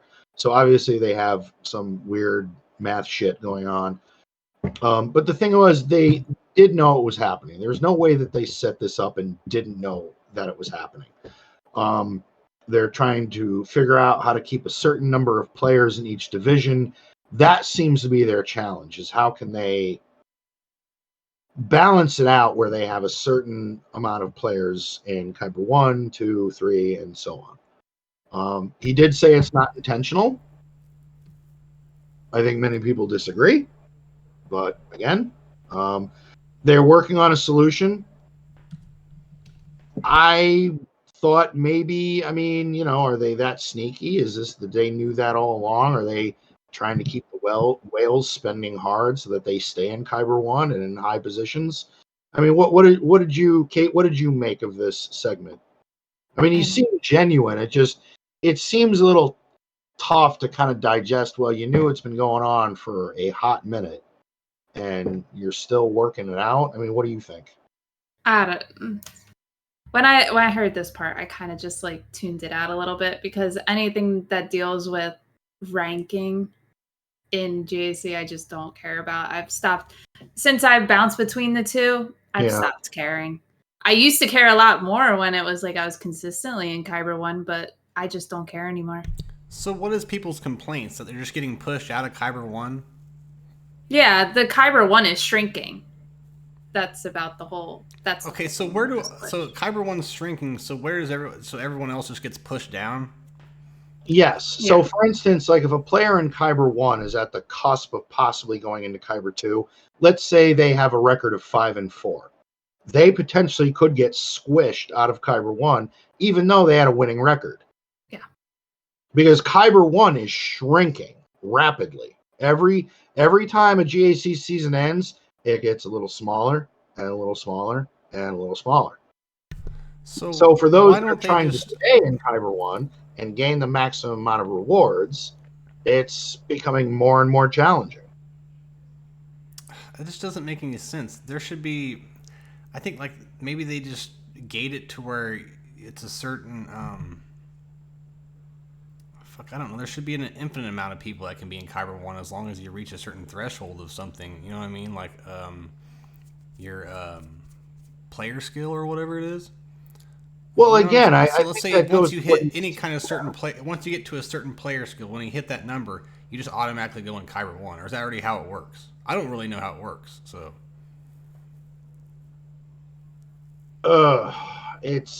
it's all math, and man, you're asking me to. But I think if they did it that way, where as soon as you hit, I'm just coming up with a number. As soon as you hit 5,000, you automatically get put in Kyber 1. I'm pretty sure they already have that. They already have a cutoff for Kyber 1. I don't know. I'm horrible at these kind of things, but it seems like there's cutoff for all of the divisions. Yeah, but it's just one of those things where he said they're trying to regulate how many players are in each division, and they haven't quite. Okay, well here's my question though: what happens when, let's say, 500,000 people join in one day? Well, they have to go somewhere, all right? So does that mean just the bottom one has as many as you want in there, or is every single Erodium and Carbonite there's only a certain amount that can be in there? So I guess eventually you're going to have to create more levels. You're going to have a Kyber 6, 7, and 8 or something, and a Rhodium, add some, you know what I'm saying? You're going to have to add more of those, I guess. I don't know how else you would do that. Quite frankly, Avant has the solution to this. Gate it by number of players instead of skill score. Oh, Avant's got it. Okay. Yeah, that's why we need Avant. That's what you do. He's the. Wasn't it? Yeah. So yeah, they could code it so that the top X number of players are in K1. That would stop the squish. I would agree. I would agree. That would be the simple solution. Number of players. Yeah, I got you. All right. Well. All right. So the next question was something about 3v3. Most people hate it. Not a fan. Crumb didn't really say too much about it other than he is not a fan either. It's funny that he was given more personal opinions about the game. Does he do that a lot? I don't feel like he does. He always tried to He say usually safe. withholds his opinions a lot of time. Mm-hmm. Yeah. So I thought that was cool that he kind of showed that there's something. No, I in did it too. I did too. And you know what? That's all the player base asks from these developers when they deal with the community. Just act like a human being. You know what I mean? Like, it's okay. Be truthful how you feel, and you can say, well, we're going to work on that. So I think that's pretty cool that they're being a little more, and they have been in the last year or two. Used to, they wouldn't tell us a goddamn thing ever, and the last couple of years they've actually opened up quite a bit. So that's just random, but I will give them credit for that. So the last topic that Crumb brought up, and everybody's favorite topic, but we're going to focus on it for a minute because I felt like he had a lot of good things to say about it, and that's Datacrons. This is where Nev would like go because he doesn't want to hear about it. You can just see his face turning red. So the question was asked about Datacrons, and I believe I didn't write it down, but I believe the question was to the effect of, how do you guys, being CG, how do you feel about where Datacrons are in the game? Are they working as they wanted? And Crumb pretty much said it's a balance between power and duration, which that's very true. He did pretty much confirm, and we already knew it, that if something does happen to be ridiculously overpowered, we're stuck with it for 4 months. He said that a long time ago. Yeah, he did. Yeah. His most classic answer, and I respect it because it's 100% true. It really, really is, especially for those at the higher end of the game. Mileage of Datacrons varies from person to person. It really does. It's what you put into it. He did acknowledge that if you spend more, and I'm paraphrasing, if you spend more, you'll get more. If you spend less, you'll get less. It depends on how much are you willing to put into them. The intention was variety in the meta, which I feel that it's done. Different teams, different sets for different teams make different teams more powerful in GAC rounds, and I think for the most part it's accomplished that goal. It's done that. It's brought interesting things in the meta. I know Zareth and Solo had said that the off-meta counter game is the strongest it's been in a long time going on right now. Mm-hmm. They've also cut back on putting them towards GLs, and that's actually a huge positive. Yeah. They haven't came out and said that's what they're doing, but you could tell. That was all of our biggest complaints is like everyone's just putting them on GLs, and I can't even get past the first territory on TW or GAC. So yeah, they've been going away from that, and I've been more naturally being more accustomed to them in a good way, right? Where I'm getting used to them because they're starting to be fun because of what you just said. They're going towards the smaller teams to create off-meta counters that are limited, but it's fun, right? And then you get to move on to one that you've never done before 4 months later. So I don't want to admit that I'm having fun a little bit with them. So we will have to edit this out after tonight. But yeah, I think they're doing better with them. And just staying away from I've GLs. said the whole time I don't hate Datacron, so Yeah. I just think I've went so far on the hate train that I can't turn back anymore. I'm one of those guys. Once I went so far, okay. I just have to keep going. I tend to have the unpopular opinion, so it's okay. No, Yvonne always shows his love for him, and I want to choke him through my screen. Not you, though. I don't want to choke you. Just Yvonne. Yeah, thank you. Let's not choke you guys, shall we? No, I mean, I've always said I don't hate them. I think at the beginning I was trying to figure out how to use them, but my biggest complaint the whole time was I would be more okay with these if GLs were not don't make the level 9s applicable to GL specifics. I agree. For sure. And now that they've done that, I'm not mad. Yeah. I'm not mad at all. I'm not doing that. Same. And especially now that they lowered it to 135, even on my OG account, I will be the first to admit, I started Conquest and I half the time don't even do it on that account. I started it just because I do want Datacron mats because I can actually use them. My biggest thing with that account the whole time has been I don't really care because I don't have the teams to use them. I don't have the relic levels. But now that they lowered it, I'm like, all right, I can work with this. Such an awesome change, yeah. man. And that was one of my other complaints was I have so many characters that I just, I could take to relic levels, but never took them over 0 or 1. And so, like, my Mon Mothma team has 3 R1s. I'm sure a lot of people are like, just take him to 3, dude. But I'm one of those efficient people. I could put that towards some other character in the future. So Crumb said he's looking forward to the change. He's looking forward to see what it does. They're going to look at the numbers, and I think he did mention at some point that this may not be the standard moving forward every set. They're going to do this, look at the numbers, and see if this is something they will do more often. I bet the numbers go up exponentially. I think they'll see a higher engagement. Yeah, for sure. Engagement. And that's a lot of things people wanted. It was too steep.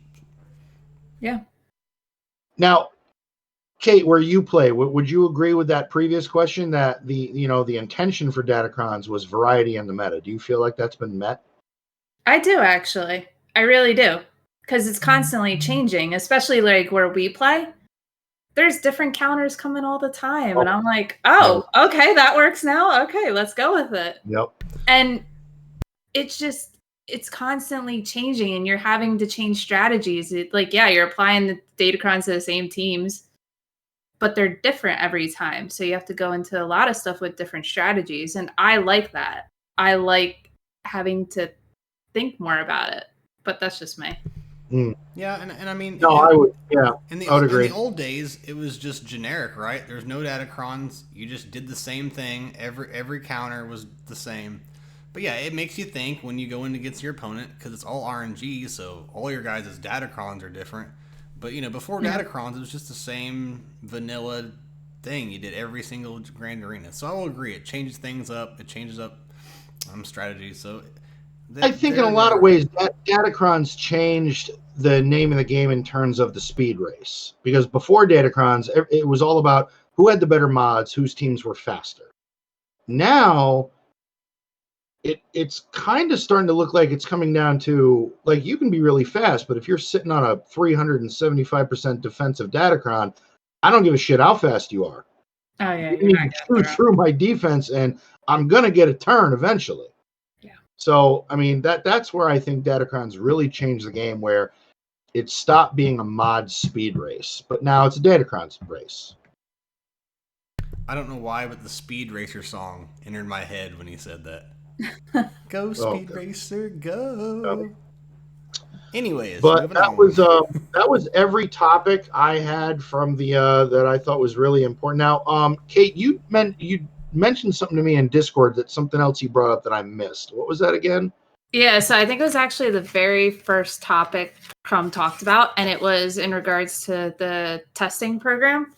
Because obviously we all know it got shut down because of the leaks.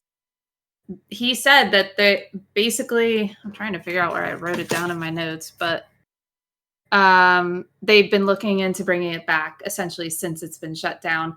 And it essentially sounds like, I wouldn't say near future, but they are looking to bring it back. Like, I think they're very aware that there's been some things lately, like Leviathan, where you could have really used that testing program. Yeah. And you could have worked that out. There's so many things that come out now that once the people get their hands on, they're already figuring out like all these things where you're just like, why didn't they know this before?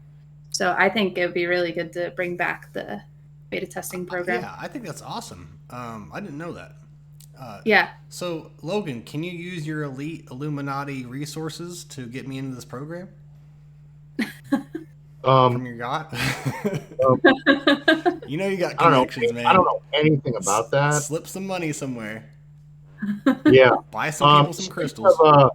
Speaking of slipping some money, I will address this now, as I'm sure it will come up at some point. So, a challenge was put to me to start in the beginning of August, and so far it is now August 10th, and I have upheld my end of the bargain.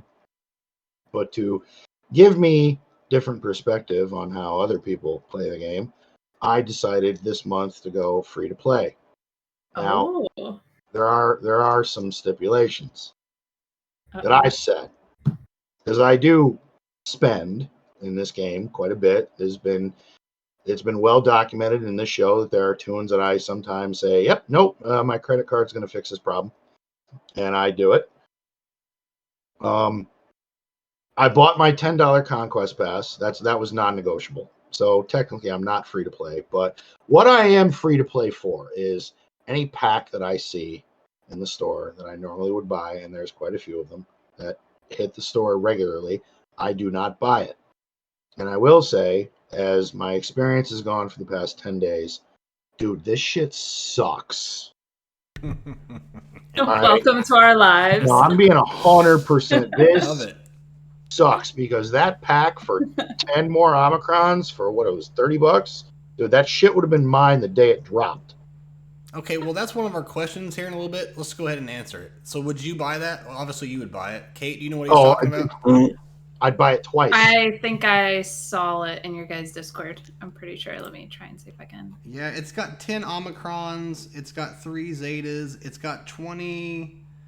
It's got. So the funny thing is, I think I don't remember if we were recording or not, but I want to say Zareth and I looked at this pack when I was doing Create Expectations with him.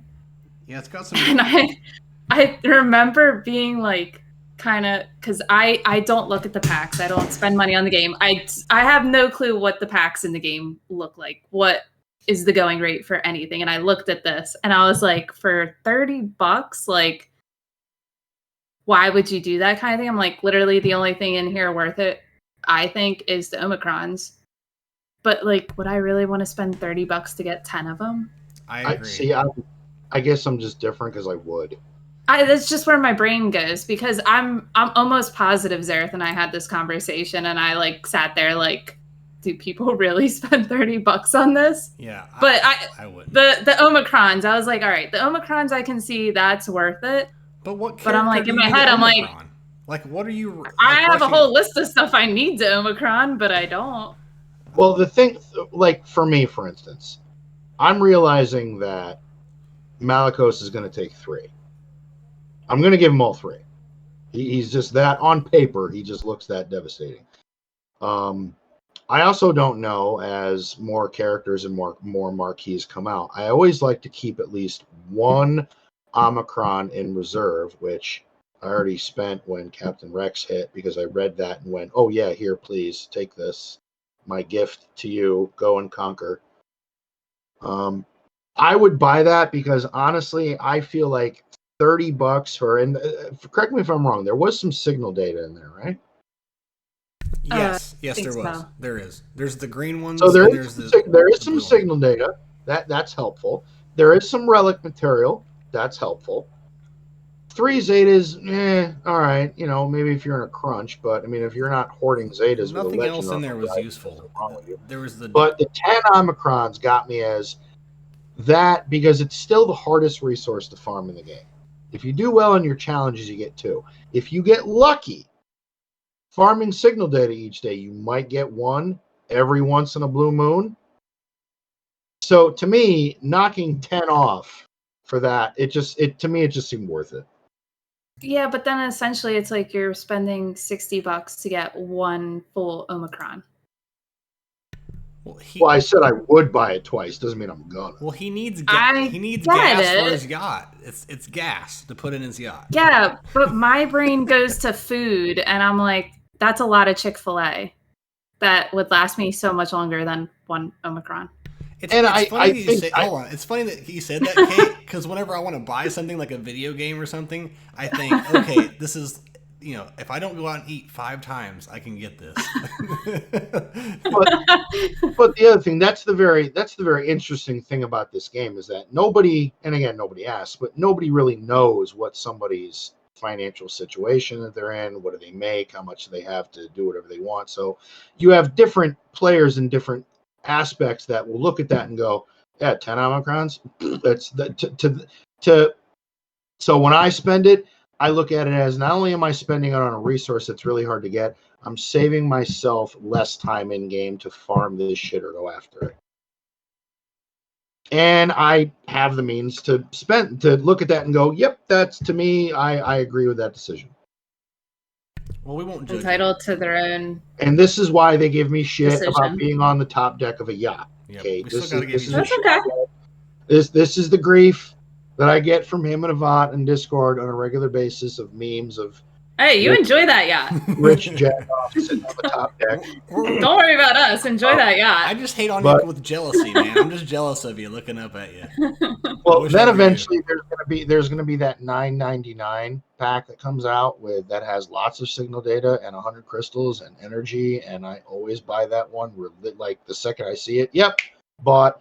Can't buy that one. There's the $30 pack for all the Gear 12 Plus, where you have a chance to get like a bunch of it for every piece. I always buy that one because that just keeps my stock of Gear 12 Plus shit full. You know, something comes up, I need the relics, I need to level something up quick. I've got it. There's just my spending habits are looking. I'm always trying to play the game one turn ahead. So yeah, this Nothing wrong free with to play that. shit is a drag, and I have much more respect for you folks that do this. I don't know how you do it. I happen to push the fucking button, which I hope more of the viewers do, and they're probably sick and tired of listening to me bitch about how I can't spend money. So I'm just going to shut up now. You're good, brother. You're good. I wouldn't want you any other way. But I probably sound like the most pompous fucking ass imaginable. Oh, Well, you try do. being free to play and trying to keep up with one of the top guilds in the game. It's so much fun. Yeah, and I talk a lot of shit, but if I had a couple of yachts, I would be putting a lot of money into this game too, because it makes me happy, right? If it makes you happy, do it. That's all that matters. Hey, Avant wants to know what your yacht is called. Vanscraft. I said the L Low Gray. I I was said about to say, it has something to do with low gray, because you guys were talking about that earlier. so. For everyone who it's doesn't got, know, Kane calls Logan Low Gray, and so I need you all to change his name to Low Gray. Low gray? No, I'm high gray now. Damn, look at that. That's like the back of a fucking gorilla. Look at that. That's silverback shit right there. Sounds like you need a new name in Discord now. Yep. Yeah, Bodie, very get on well. it. Get on it, Bodie. Yeah, no, Bodie, leave my fucking name alone. Dude. Don't fuck that up. Don't be that guy. Don't be that guy. Just All right, so we covered Crumb's interview. Let's go to viewer questions because we had quite a few, and then we'll wrap this up for the. All right, so we had a lot. So yeah, let's get through these. Usually Avant does this. I mean, we have a shitload. So first one, favorite Star Wars novel. Personally, it has to be the Malgus book. Okay, first of all, this is from CS Wins. Yeah, CS Wins. So your favorite Star Wars novel, Kate. I'm not gonna lie, I haven't read very many. That's why Ranger usually drags me into lore with idiots, because I haven't. Neither have I. Oh, okay, But I mean, thank God okay. I'm not the only one. Thank God I'm not the only one because I'm about to get crucified by Discord here in a minute. No, I haven't Well- either. Oh, I haven't either. Okay, so then I could just give you the one that I've been working on it for a while, but it actually saved me on Lore with Idiots one time. I've been reading Heir to the Empire. So far, I like it. So And that's all good. that's what I was gonna say. Even though I hadn't read it, I was like, that's the common answer. So, Yeah, that's a good well- answer. That's what I was gonna say. yeah, I'm not even gonna front or bullshit. I've never read a Star Wars novel ever once. Not Guys, once. he's Not never once. seen Rebels or the Clone Wars.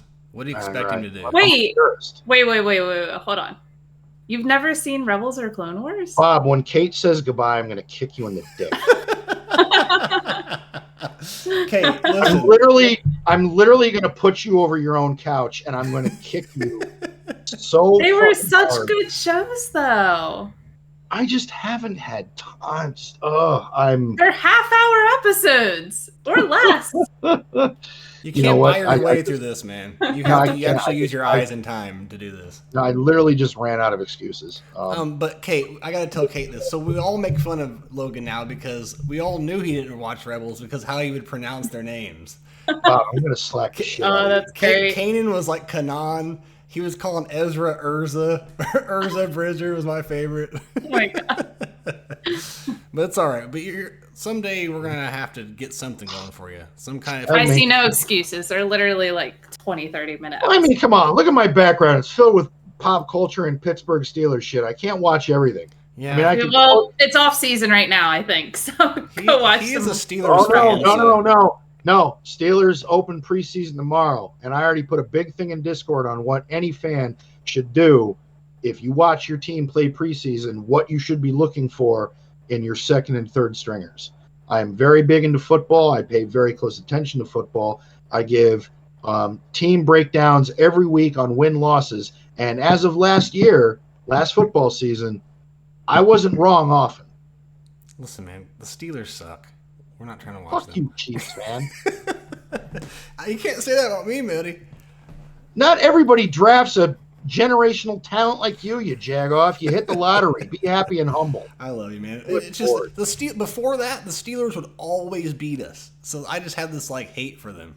Yeah, because back in the day you sucked and now you dominate. So enjoy your moment. I know. So yeah, back to the Star Wars books. Sorry, folks. I will say I mostly read a lot of history and current event books. That's kind of my bag. That's what I do.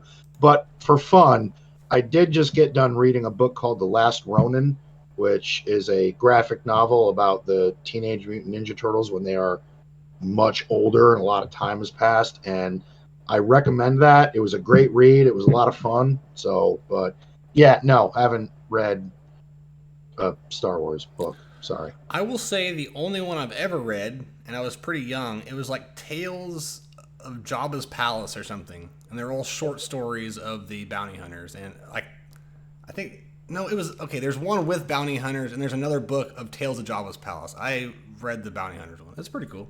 That's cool. Yeah, it's pretty neat. So all right. I mean, yeah, it's all the famous like Bosk and Dengar, and it's just short stories. It's pretty cool though. All right, we ready to go next one?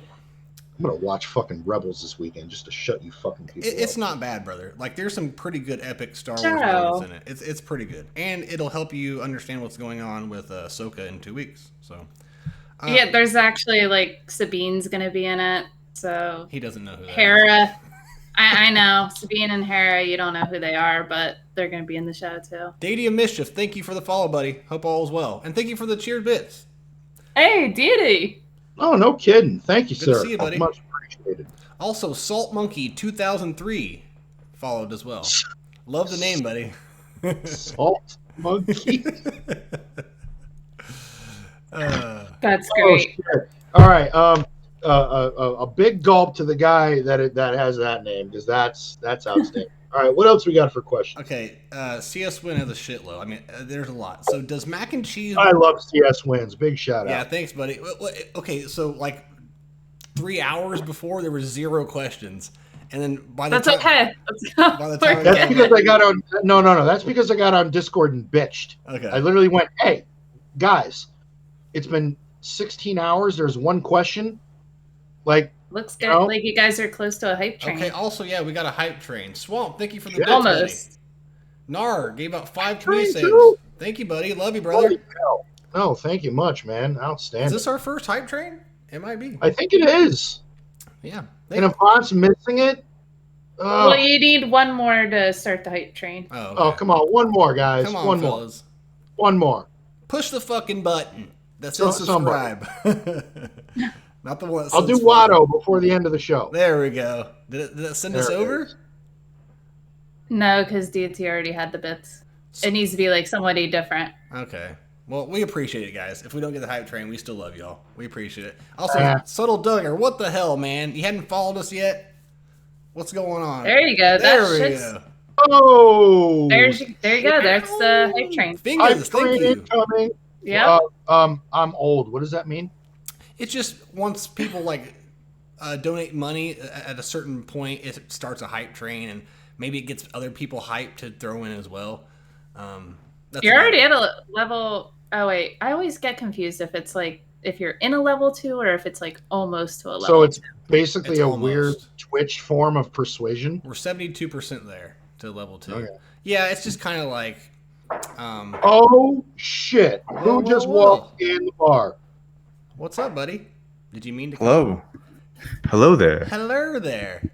he saw you guys had a hype train, and he's like, "Well, I'm Yeah, he missing couldn't this." miss So it. He couldn't miss it. I couldn't miss out on the hype train.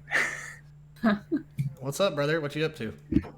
I've been packing my car for the beach tomorrow all night while listening Are you and typing, of course. Are you hanging out, or are you just coming by to say hi? Oh no, I'm hanging out. Okay, sweet. All right. All right, well, But, thank you all for the bits and the donations. I love you all dearly. And No, appreciate thank you to anybody that did that. Thank you very much.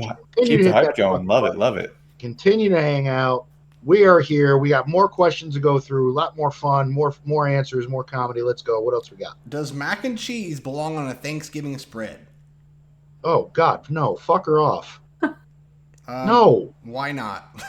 Doesn't matter to me. I love macaroni and cheese. The answer is yes. Oh. Yeah, I agree with yes. Yeah, But it's like also it's like I don't know. I feel like there's a difference between like if you're doing like like the Kraft mac and cheese. No. And then Yeah. but I make mac and cheese like That's I have true. like my own recipe to make it. So like I'll do that and that'll count as That's a great point. something for It has to be Thanksgiving. homemade, and if it's not, then no. Yes. Holy Yes. shite. Okay, we have reached level 2. Dark Nar with Jesus Christ, guys. Thank you so fucking much. Holy shit. Nar sent us way over, buddy, for a total of 15 community gift subs. Thank you Level so much, buddy. 4. Yep. Damn. Yep, Nar is one of our top contributors. We love you, man. I really appreciate it, buddy. Love him. Dark Nar, thank you, brother. I'll have to put a shrine up somewhere or something for you. My issue with mac and cheese is the older I get, you tend to become a little more well-rounded just because you get older. And as I'm approaching 50, I don't want to have to get a bigger fucking plate. So for selfish cholesterol reasons, I don't want mac and cheese there because that's more options of shit to eat. That's not what I thought you meant by well-rounded. Well, I have been all over the world. I mean, I am well-rounded, but I also like to eat. So I thought you were talking about like a round belly, like Yeah. Oh, I am. That's what I meant. I'm well-rounded. I'm approaching 50. I think mac and cheese is an essential. If you've not had good mac and cheese, then someone's not making you a nice homemade cheesy roux, and you should go to a different party. Yeah, we're definitely not talking the Kraft with the powdered shit. Like, No, definitely not. Oh, we're not? If you need a mac and cheese recipe, I can give you one. Please My do. my best suggestion is use Gouda cheese. It's Gouda. No, there's the recipe I have is Velveeta, and it's really good with it. Velveeta is good, but Gouda is also good, right? Oh my god! Oh my god, you guys, I'm hungry. I'm about to go make Thanksgiving dinner after this. That was a Zareth joke. Oh, was it? That was a Zareth joke. I'm a dad. I can make those kind of jokes. I like and that's why Zareth does it, because he's a dad. Zareth is so good with the dad jokes that we're now replacing calling them dad jokes with Zareth. Zareth is the Chuck Norris of dad jokes. Right? Any man who will quote Eminem before a video is good with me. Or Smash Mouth. Yeah, Smash Mouth. That's way better than Eminem. Shout out to Zareth. We love him. We've had him on the show. What I else? Like we say that like every single podcast too. I like the guy. He's also a vet. He's great. He's been on the show. Oh, I just bust his balls all the time. We do need to start being a little more mean to him. We give him too much credit. That's what I do. I talked to him a little bit during the NBA Finals. I couldn't even talk shit to him because I was like, dude, the Nuggets are going to win. Like, it's not even a question. I can't even talk shit to you if I wanted to. Just make sure you mount the algorithm.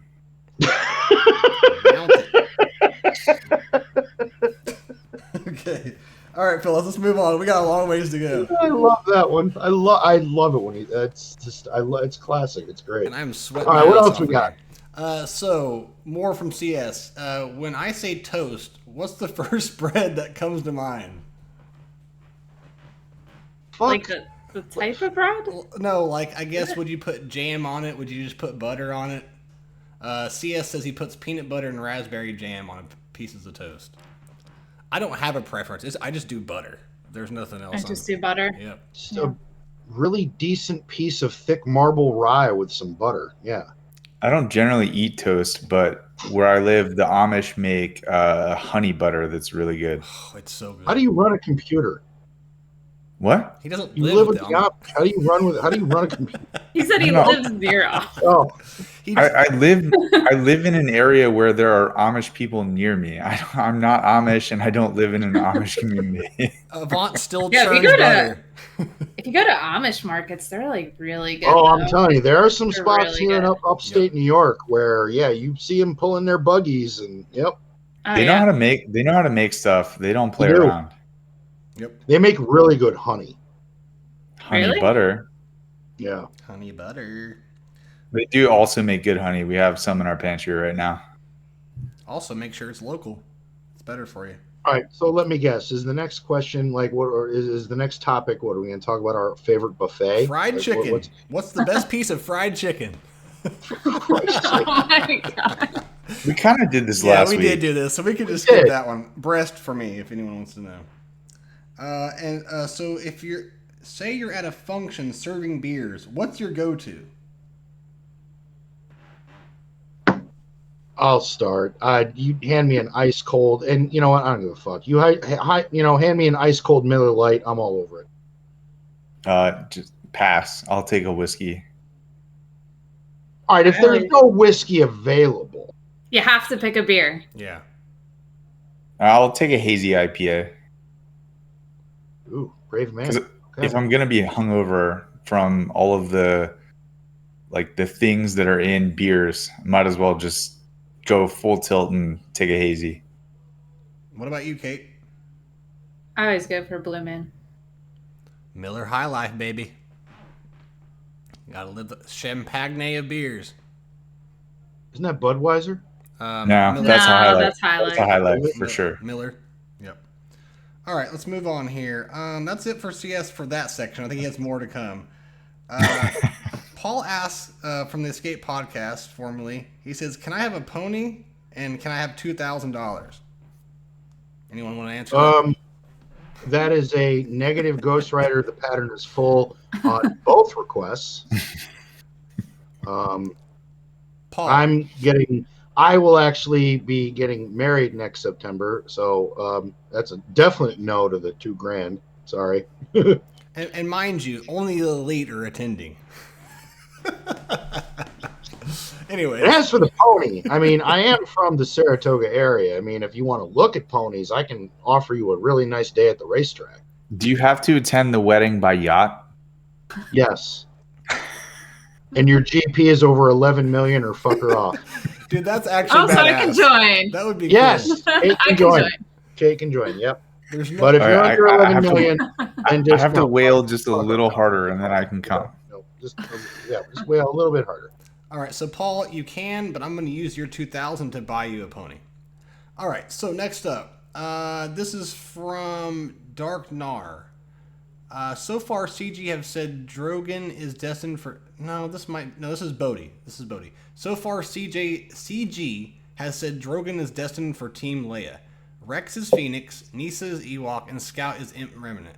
So that means 3 existing characters will end up on her team. Which 3? We said R2 earlier. Oh, we said I R2. definitely with the relic requirement of relic 8 for R2, and the fact that R2 really doesn't have like a solid home. There are options. I think R2 is going to be a piece in the GL Leia team. Okay, so what's the other 2, do you think? Do you think it'll be a Han? Do you think it'll be a Chewie, a Luke? I hope that it's Rolo and Cholo. That would be That's cool. what I was thinking. I That's would what like I that. think they're gonna be. But then you have 2. I mean, I know 2 Leias isn't unheard of on a team, but I wish they wouldn't do that. I wish they'd put a. No, but No, the thing that makes me think Rolo is because they said this Leia team is gonna be more offensive. Yeah, And Rolo is an offensive character. he It's is. going to offend a lot of people when it comes out. Everything will offend a lot of people. I hope it's Rolo, because I'll tell you what, I never got a return on my fucking Zeta investment. I was one of those poor schleps that actually Zeta'd her. Well, when you have too much money to spend, it happens. I know, top floor of the yacht. Fuck off. All right. Everything was back. So Nar asked about that bundle. We already answered that earlier. So Avant, since he won't be on here, even though he is, he gets to ask a question too. Isn't it funny that I did this last week? I wasn't on here and I came in for this segment. Anyways, if you have to watch one of these movies for 24 hours straight, which one would you pick? The Phantom This is a Menace. trick. This is a trick fucking question by Avant. I resent this entire question. But you Read have the to whole answer. question, Bones. Yeah. Read the whole question. So would you pick Phantom Menace or The Last Jedi?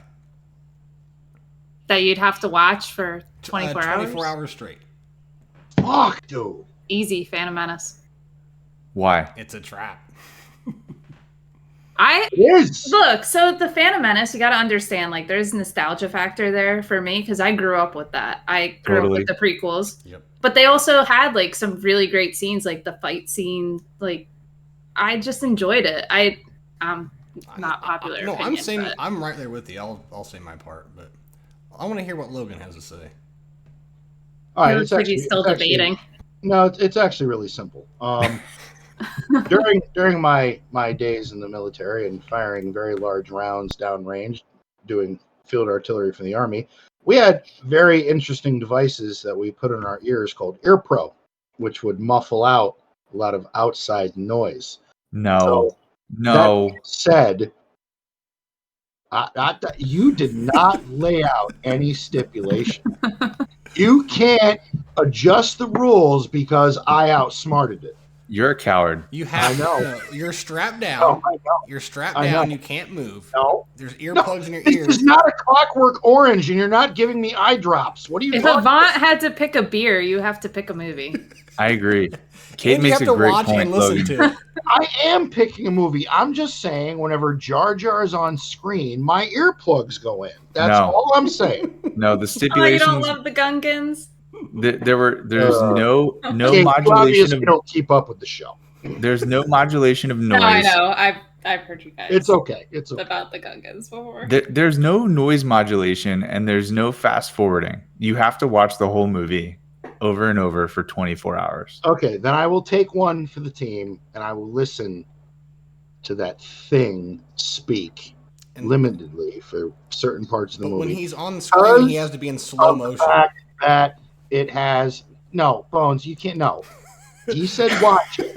You don't get to sit there with a remote and fuck. No, it. That's not no. how. Logan's right. There's no speed altering. It's the same speed. So, due to the fact that it has an amazing pod race scene, and in my opinion, one of the best lightsaber duels in all of Star Wars with Obi-Wan and Maul. Yeah, I would go with the Phantom Menace because the other one is so bad. It's Say so, it. like Just say it. it's actually that bad that I would rather listen to that Gungan fuck babble and just do a bunch of dumb shit and just fuck's sake. Avant asked this on purpose to get me on a rant, and I resent it. But this is why we have him on the show. I have the unpopular opinion, and this is also why I'm on the show. I would watch The Last Jedi instead of The Phantom Menace. Why? Oh, why? Because The Phantom Menace to me was, I don't know how long the movie was. Let's say it was 2 hours long. If that's the case, I hate the first 90 minutes. And I don't like the pod race scene. I find it to be cheesy and boring. I only like the scene at the end with Obi-Wan, Qui-Gon, and Maul. Wow. And for me, The Last Jedi has two moments to me that are exciting. The scene where Rey and Kylo kill the Praetorian Guards. Well, Snoke and the Praetorian Guards. And I really loved the scene where Holdo blew up the capital ship. It was very cool to me. So it could end our misery of having to see those characters. I distinctly remember the incredible silence in the movie theater when the ship blew up and they showed like black space and there was no sound and everyone was watching the screen. I thought it was a great cinematic moment. That being said, Rian Johnson is a complete asshole. Okay, so I can't believe you said that, but we won't judge. Yeah, I'm gonna need a couple days to digest that one. But I agree. I just want to say real quick. I agree with Kate. Where I was 8 years old when it came out. I still prefer original trilogy over this. But when I came out of the theater from seeing it for the first time, I got interviewed on the news and everything about it. So it was just a real cool memory and everything. But it's also one of the last Star Wars movies that had a lot of practicality, like real backdrops and real. I know there's a lot of CGI still involved, but after that, Star Wars was just all CGI pretty much. And so I don't think it's that bad. You got Qui-Gon, you got Maul. Like the podcasting, I just don't think it's that bad. And actually, I like to watch it. I think I think the sequels made the prequels better because everyone hated the prequels, but you didn't realize that it could get so much worse. And at least it had a Star Wars feel to it, right? It felt like Star Wars. There was a lot of terrible parts. I get it, but I think the prequels. A lot of people gave the people that gave the prequels a lot of shit were people of my age group, the purists, the people that were like, I saw The Empire Strikes Back and Return of the Jedi in the theaters. I mean, I'm 47 years old. I was a little kid, but I remember those. Right. The people that gave those prequels the shit were my generation and a little bit older. Now, the generation that was very young that saw the prequels have now grown up and have now grown to appreciate those more. The hate on it has laxed, and I think even people like myself have kind of revisited those films and have gone, okay, all right, maybe this was. I mean, Attack of the Clones is still absolute dog shit, but the other two bad movie. That's really bad. It's the sequels and then Attack of the Clones for me for being the worst. Yeah. Do you hate Attack of the Clones worse than The Phantom Menace? I like Phantom Menace. I think Attack of the Clones is horrible. It's a horrible movie. I actually, other than Jar Jar, I don't mind The Phantom Menace. I thought it was a fun movie. Yeah. I thought it was really exciting to see Obi-Wan Kenobi as a Padawan and just how much potential and how fucking badass he was. I loved that. I think I like Attack of the Clones because I've watched the Clone Wars animated show and it like makes that story more rich and I enjoy it more. Right. I don't know. See, I never hated the prequels. Like, I grew up with them, so I also like the prequels, but I know that people love to hate The Last Jedi, and I actually enjoyed like two specific moments of that movie, and I just thought The Phantom Menace was like very lackluster, other than Darth Maul showing us a double hilted lightsaber. I don't know. It's just, when the Force Awakens hit, I was psyched. We watched the trailer. We were all like, holy shit, it's happening again. More Star Wars films. And I went, and there was nothing about Rey's storyline that I really gave a shit about. That's because she's Rey Skywalker. But even like, Finn you kind of liked. Poe you kind of liked. They were just, I don't know. I didn't get overly attached to really any of the characters in those films. I don't know. Unfortunately, this is something we could talk about for hours. But you're right. Yeah. But it comes down to writing. To be honest, it was just the most of the problem was writing. The cinematography looked beautiful. Well, I'm sorry. The last thing before we go on to the next question, the last thing I will say is that we waited that long for the next movie, and then Luke throws the lightsaber over his shoulder. Dude, I was fucking livid. I was like, what? This is what I waited for? Yeah, and then he proceeds. Who directed this fucking abomination? And then he proceeds. It was Ryan Johnson. That's who it was. He also proceeds to go down and suck off a sea cow as well, that's what it seems like to me. The thing with Last Jedi, it's like it has a couple great moments, but as a movie as a whole, didn't enjoy it. There's just no substance to any three. It was just like a shallow walkthrough. It seemed like. I'm happy to have derailed the podcast for like 6 or 7 minutes. It's been a while. Yeah, let's move on because I'm just getting talking about the sequels. Next question. Okay, this one's Crafting Way. This is going to be another long one. What order does everyone like the movies in? No TV shows or anything, just the movies. Chronological. For Christ's sake. Okay, what I'm going to say is the ones I like, and the rest after that, I don't give a shit. So I'm going to name my top 4. Yeah, because I don't even remember how many movies there are. So Empire, Return of the Jedi, A New Hope, Rogue One, Solo, and then like the prequels, we could do Phantom Menace, Revenge of the Sith, and the rest I don't give a shit. I don't really watch the other ones after that. I'm just going to name my top 4, and the rest, it's like, figure it out yourself. My top 4 is Empire, Rogue One, A New Hope, Return of the Jedi. That's it.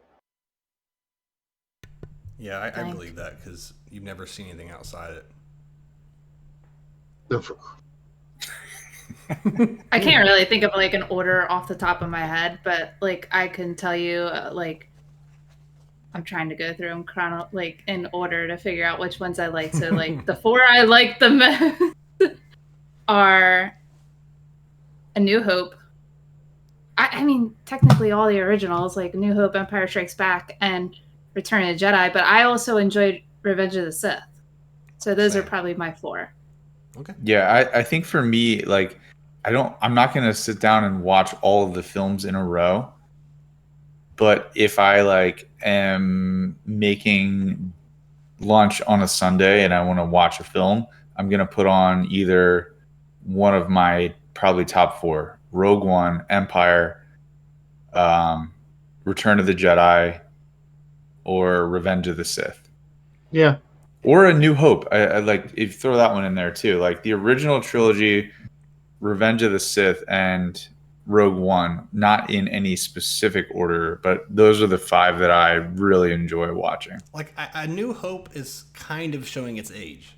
None of the other ones do, but A New Hope, it's the first one, right? It's in the 70s, but it's kind of showing its age. New Hope you can't compare it to because that was a brand new like type of movie for everybody at that time. Like nobody had ever seen a movie like it. It had different technology used that was never used before. Like it was no CGI. There was no CGI, which is really impressive when you go back to watch it and you're like, it is. Wow, they made a model and they moved a model against a screen and it looked like that. That is incredible. But and I think what also saves the movies is that there wasn't a lot of different shots like on any kind of location. Like there was Tatooine, the models they did in space, the Death Star, Yavin, and then back to the space battle over the Death Star. Like there wasn't, like I to this day I think the shots they do, the whole scene when they're inside the Death Star, that holds up to any design we've ever seen that the Empire does. Yeah, and it was done in the 70s. Yeah. And it was the first one to ever incorporate that kind of technology into it. Even just the models, like it was just a different movie for that time period altogether. Like there wasn't anything like it. And which is great because if we watch Rogue One, any of the Mando series, or Andor, you see all that Imperial technology and you go, oh, look at that panel. That looks exactly like it would look from the A New Hope. Yeah. And it holds up. Just think that one movie like not only revolutionized the film industry, but it sort of changed the world. Think of how many people that Star Wars is a lifestyle for. I mean, it is for me, right? It's part of my life. I think about it all the time. We live it. We play these games. So it changed the world, man. There's nothing that compares to Star Wars to this day, fantasy-wise. Except for those that haven't seen Rebels. Next question. Kanan. All right. Hey, I said it right. That was a nice try, by the way. All right. Let me see here. Is Ahsoka Fulcrum going to get the Phoenix tag? We already talked about that. We did. Would it still be active under Seer's lead in Territory War as long as Cal is in the team? We're talking about sorry. Okay, my bad. Brill says, I like Fulcrum's Omicron. Would it still be active under Seer's lead in Territory War as long as Cal is in the team? Maybe if it had the Phoenix tag? I'm not sure what he's trying to ask. That's up to you guys because I don't know. Fulcrum's Omicron, I'd have to revisit. I mean, I never applied it. So I'm not sure. I don't remember it off the top of my head. Brill, sorry, buddy. I'm not sure. I don't have it or anything, so I'm not sure. We'll go on to the next one. I'm actually looking up what her Omicron does. Okay, well, he said if it does, the question is, what does the squad do that Fulcrum doesn't? Is it worth splitting Fulcrum from Seer to get a one-man counter to a certain team? I have no idea, brother. This is up to them. I'm just the guy. I'm just the guy swabbing the poop deck on his yacht. I don't have Fulcrum Omicron, so I don't know the answer to that. Well, all right. We can come back to that if you guys figure it out. We'll come back to it. I don't know why it wouldn't, because while in Territory Wars, the Omicron focuses primarily on her. Right. The But Cal you need Omicron, Cal to make it apply to the whole team. correct. Yeah. Okay. I think the intent there is that the Fulcrum Omicron used to solo EP Mara Jade squads. Yep. But they've also released new things to stop that from happening. So I think it's supposed to just enhance that further with another Omicron. Okay. Yeah, like the Fulcrum Omicron was the hotness for a little while, and then it got pretty much. Okay, so Swamp says it's the Territory one that makes her solo stuff like Wampa, and the Cal Omicron that makes it not exclusive to solos.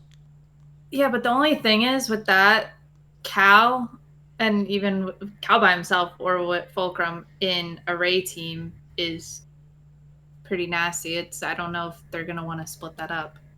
That's true. Well, it's versatile at least, so you could choose.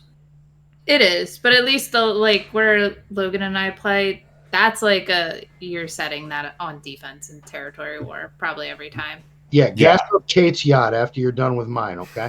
I don't pretend to know what that level of TW is like, because I don't love TW in that way. So Oh, come join just for a TW, see what it's like. No, Kate, I told him to You'll regret life decisions. hard pass. Hard pass.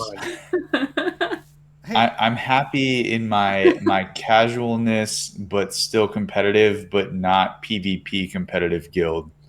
I love our guild. You don't want to get tagged like 20 times in Discord before you go to bed? He's the one that tags. Avant's the tagger in our guild. 20 times? Yeah, he's always fucking not pinging me.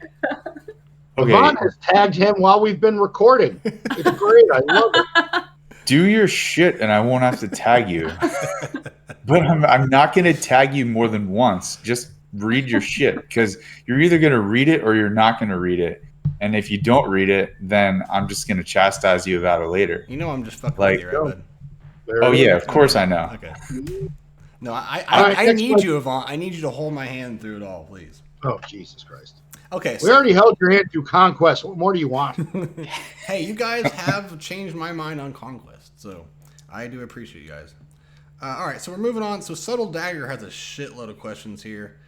His first one is kind of like roster advice. He says, I'm at 7.8 GP, 7.8 million GP, and I have 4 GLs. Focusing now on Leviathan. Question about roster depth. Is it better to have 22 5v5 teams all in relics, or is it better to have the majority in relics but try to punch up with some non-relic squads?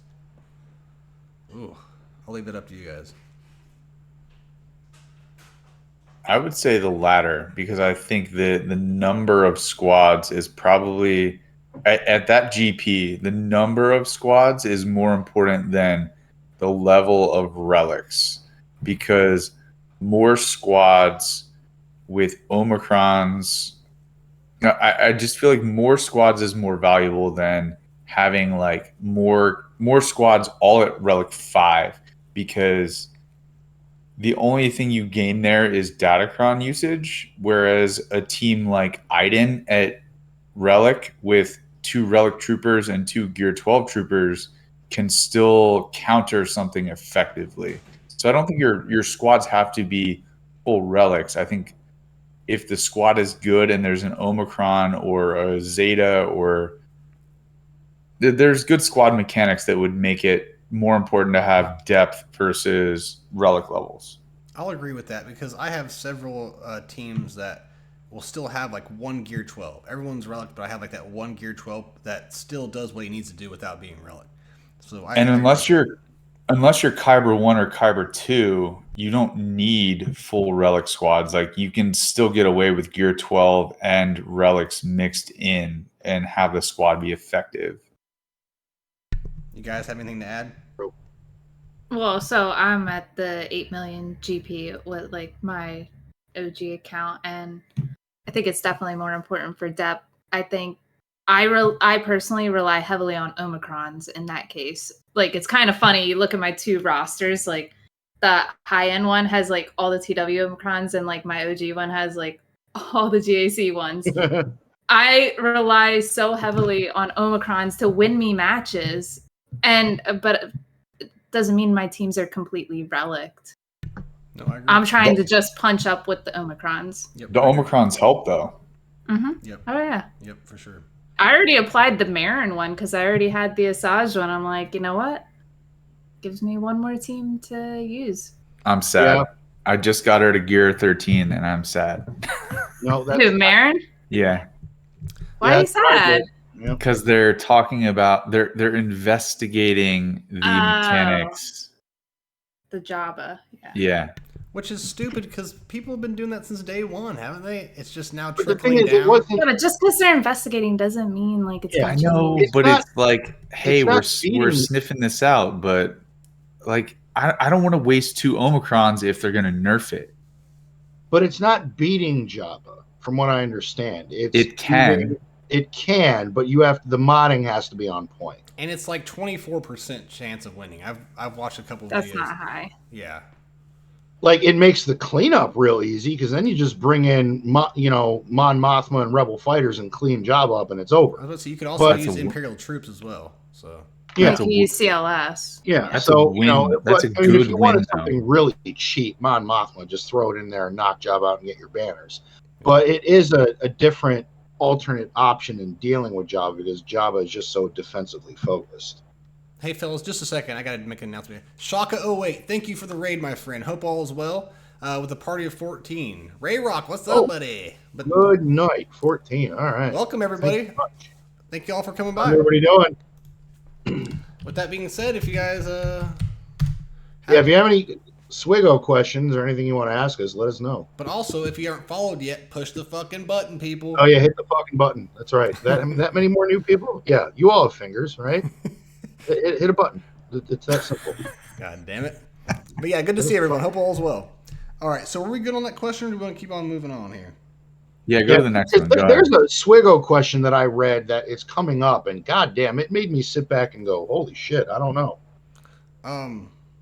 Okay, so it's on top of what we just talked about. He said, if I should aim for viable teams to all be in relics, is R3 safe to stop at, or should I try to get R5 with any 1-year relic?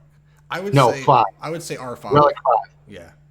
That's pretty much the minimum now. Yeah. Yeah. Really? So I disagree. I think if they're going to change the Datacron standards, R3 is good. But you And got that will Rote. That's be, true. You got Rote And- and, and other that- things.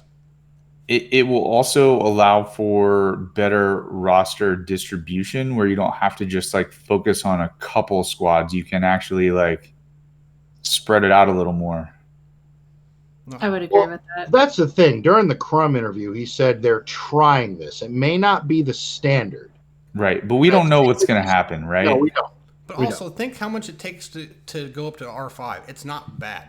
It's not bad No, at but all. the difference between R3 and R5 is Signal like it's signal data, but it's also basically another character that you could take from Relic 1 to Relic 3. It is when you look at the resources, yeah, because you're even at those lower relics. That's where the bronzium wiring really comes into effect, and that has become a bottleneck for a lot of players. So It's not a bottleneck if you don't have fleet farms to do and you don't have Cairo farms to do.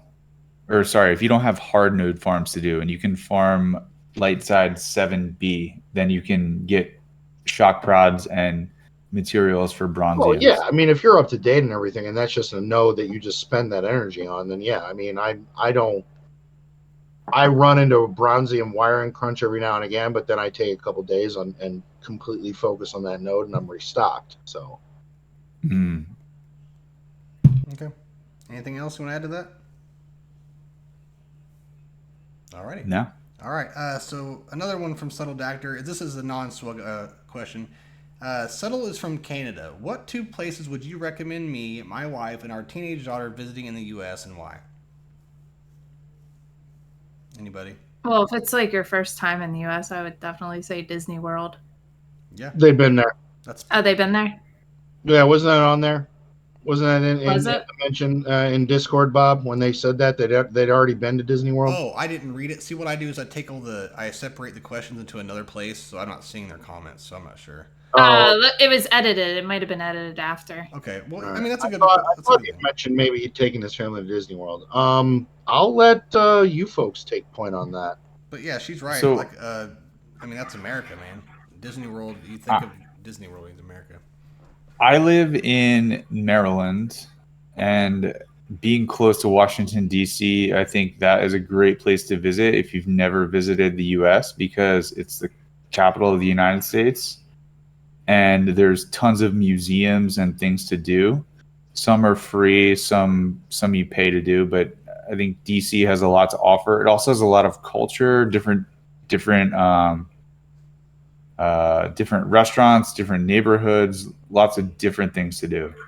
I've never been to the West Coast before for like a long trip, just like flight layovers and stuff. But I also would say going somewhere on the West Coast would be something good to do. Not like Hollywood, but more like maybe Oregon. Yosemite or Redwoods, something like Yeah, that. Oregon. Oregon's really pretty. Yeah, Yeah, that's what I was about to say. It depends what kind of like things your family likes to do. True. If you like to go, like me and my family, we like to go see sights and eat. That's pretty much all. Like go see nature, right?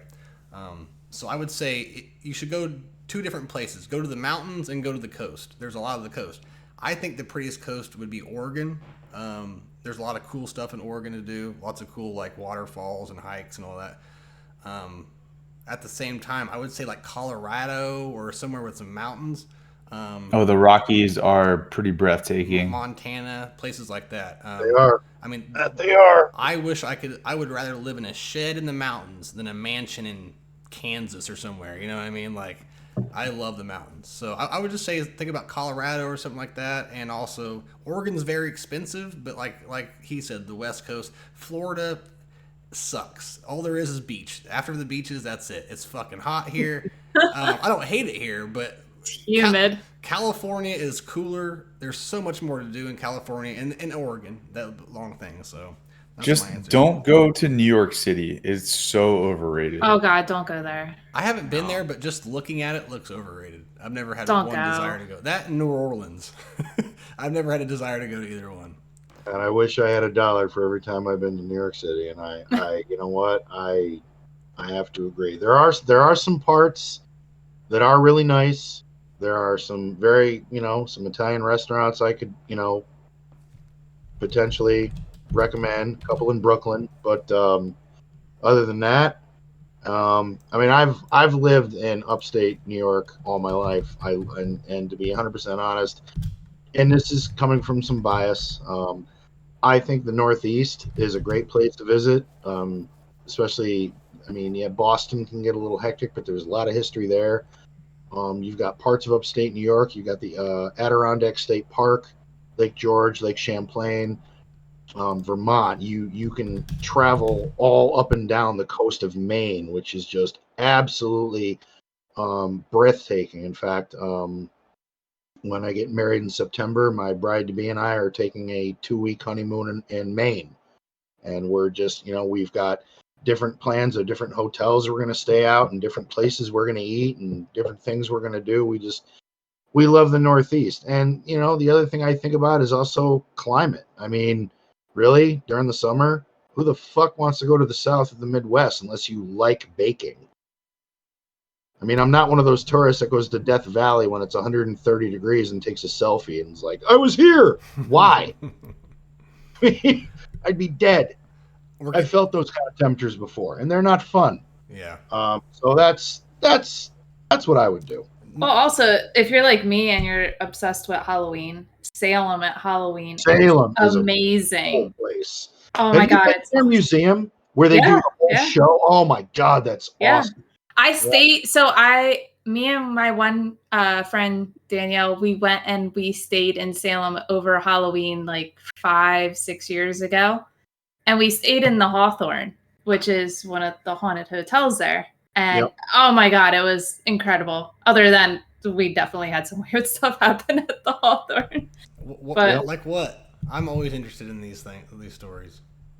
So the Hawthorne's like a really old hotel, and our room, you could tell it was like 2 rooms, and they just kind of took the wall out. So when we were in the room, there was like the bathroom was literally the toilet sink, and then there was like another closet that was your shower. So that was a whole nother thing. Like neither of us like wanted to completely shut the shower door because it just freaked us out. Because it's like a stand-up shower too, and it's literally a closet. It was very creepy. Like you would have been trapped in there or something? Yes. Yes. But so we get there, it's later at night. Like, you know how hotels, they have that like do not disturb sign that you put on your door? I was looking for that because we were going to go walk Essex Street and I couldn't find it. So, and I'm like looking everywhere for it. It's not on the door, nothing. I specifically remember leaving the bathroom door open. I don't know why I remember that, but it was open. So we left and we came back and the do not disturb sign was on the bathroom door and it was closed. Dude, that was you sent first chills creepy down thing my that spine happened when you said that.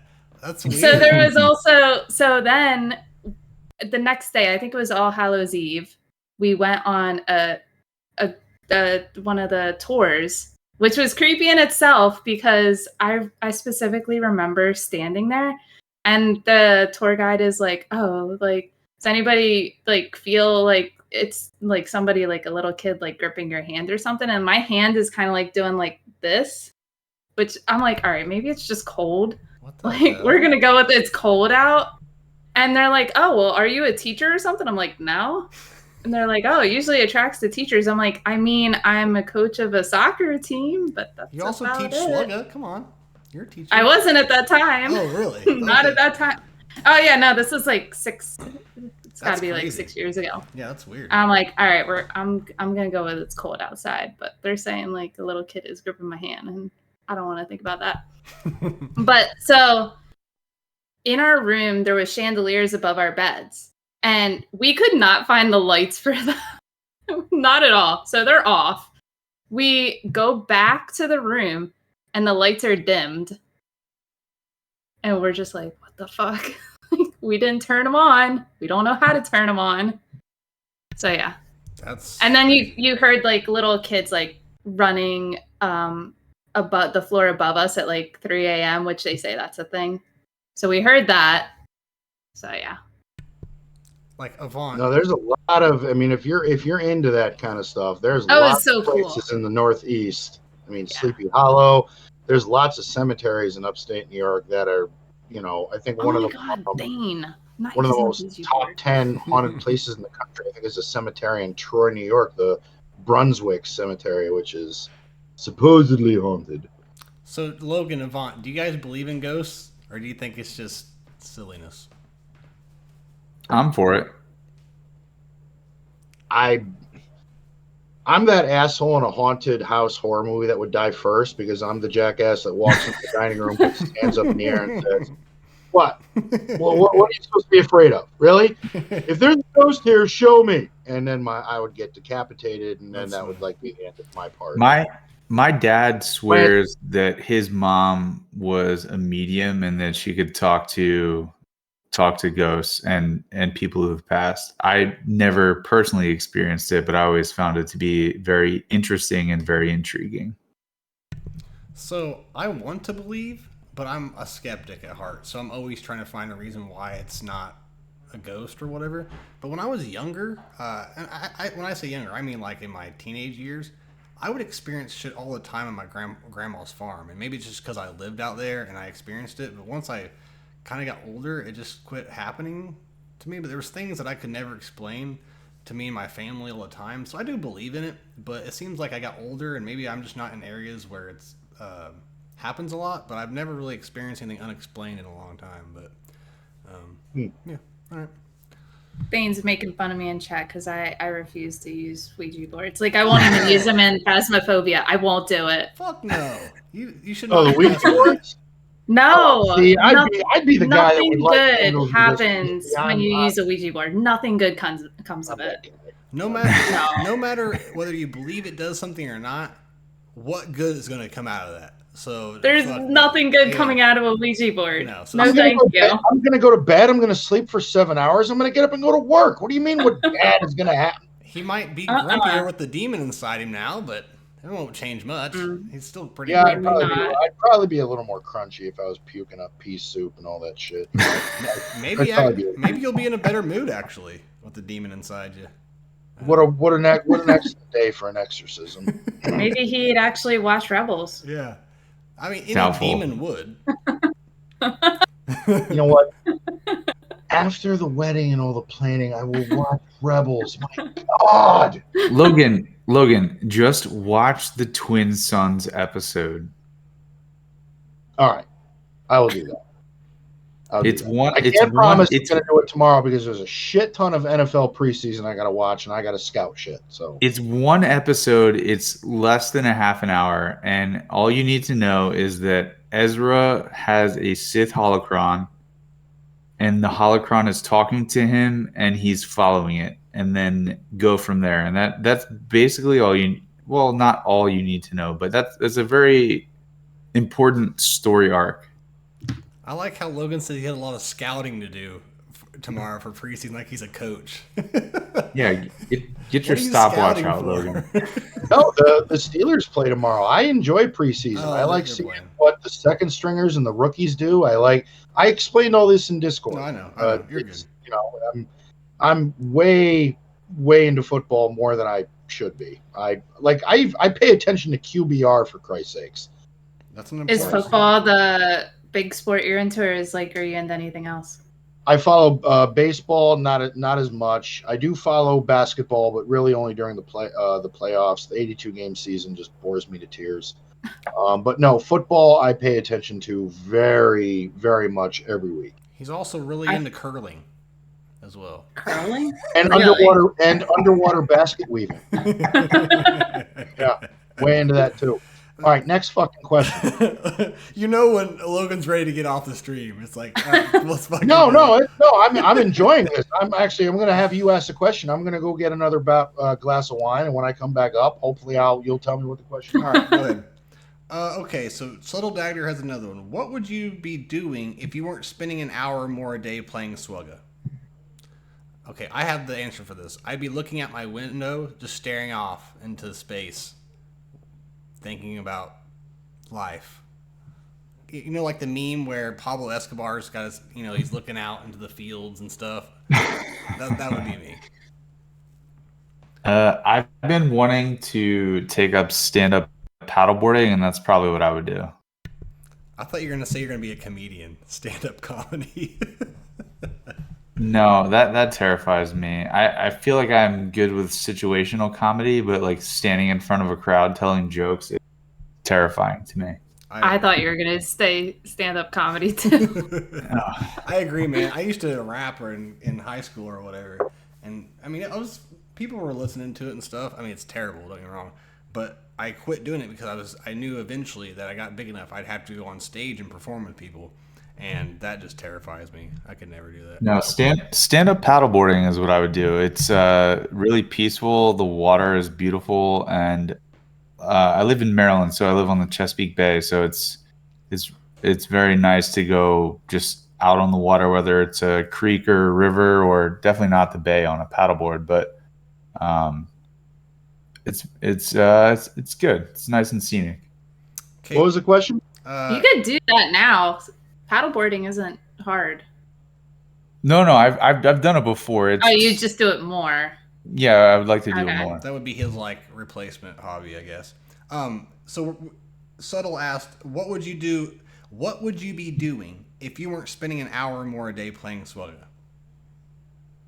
Have a more consistent workout routine. I would be packing up a cooler, stopping at my favorite Italian deli right near my family's boathouse at Lake George, getting a nice Italian mixed sandwich, going out on the family boat with my beautiful bride-to-be and friends and family, and cruising around Lake George, man, being out in the sun, being on the boat.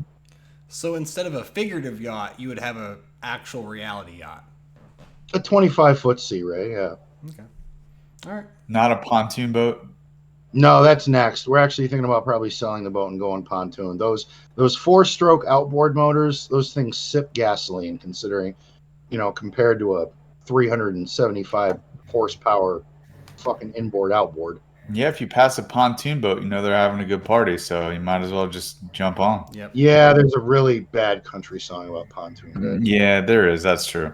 I have no idea what you're talking about because country sucks.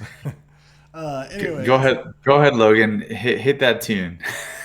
That's a negative there, partner, but I would like to hear the next fucking question. Kate, did you answer? You just work out more? A more consistent workout routine. It's kind of like all over the place right now. But I mean, hobbies wise, it's kind of hard because I really started to pick up in this game during COVID, but like pre-COVID, I was doing more like I play soccer and I play beach volleyball. So Oh God, more of that. I get exhausted watching people play soccer. Oh, I love it. That was my sport growing up. So It was like when I got to college, it was either play soccer or go engineering, and I went How engineering. did you feel about the Women's World Cup? Did we completely underperform? What was your perspective on that? I didn't watch it. Oh, you didn't? I can't watch a lot of pros. They're so dramatic for me. I can't do it. Kate, you didn't wake up at 5 a.m. to watch the Women's World Cup? No, I can't do. I cannot do a lot of the pro soccer. I can't. But that's also because of how I was as a soccer player. Yeah. I was that person that got yellow carded all the time. Oh, that's awesome. You didn't take any shit, did you? No, I didn't. And the funny part was I was always one of the smaller girls on my team. I was not big. I was the one taking out everybody. But I was I don't know. I specifically remember one indoor season, I got a yellow card every other game because I wasn't allowed to get 2 in a row or else it would have counted as a red card. So they gave me a yellow card every other game. Were you a forward? I played everywhere. Oh, did you? Yeah, I played So everywhere. you were basically like what they call in hockey for your team. You were the goon. Pretty much, probably. Yeah, because in hockey the goon starts fights. You went out there and got. I yelled. remember specifically in high school, my coach put me at stopper. I'm like, why the hell am I stopper? I don't play stopper. Never did before. He goes, well, they might get by you, but they won't get by you cleanly. I'm like, thanks. I don't know if I should be happy about that. Nice, coach. I would have wore that shit like a badge on her. Like, that's right, coach. You ain't get nope. Oh, No. there was times we'd be doing drills and he'd make the defensive players go play defense. And anytime I would go at him, he'd be like, nope, not today. We're not doing this. And I was like, okay. Dude, I give you props for soccer because the most tired I've ever been in my life. I played football for 2 years. The most tired I've ever been in my life was I used to work at a Mexican restaurant for 3 years. And me and the Mexican guys, we would go just mess around afterwards.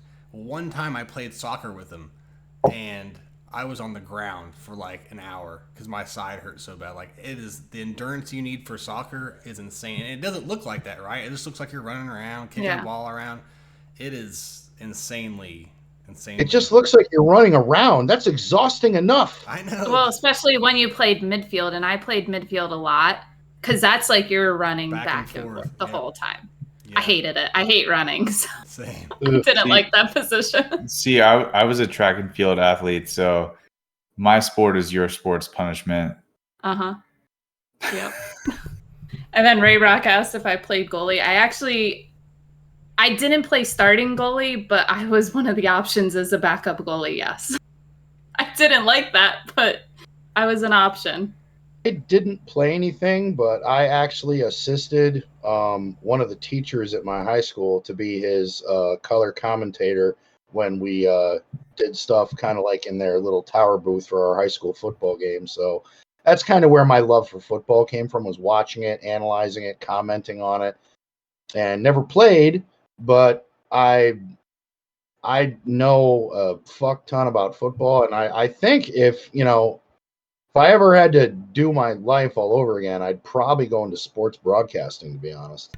and he can coach from the couch like you've never seen. Oh, dude, I am an armchair coordinator, the likes you've never seen.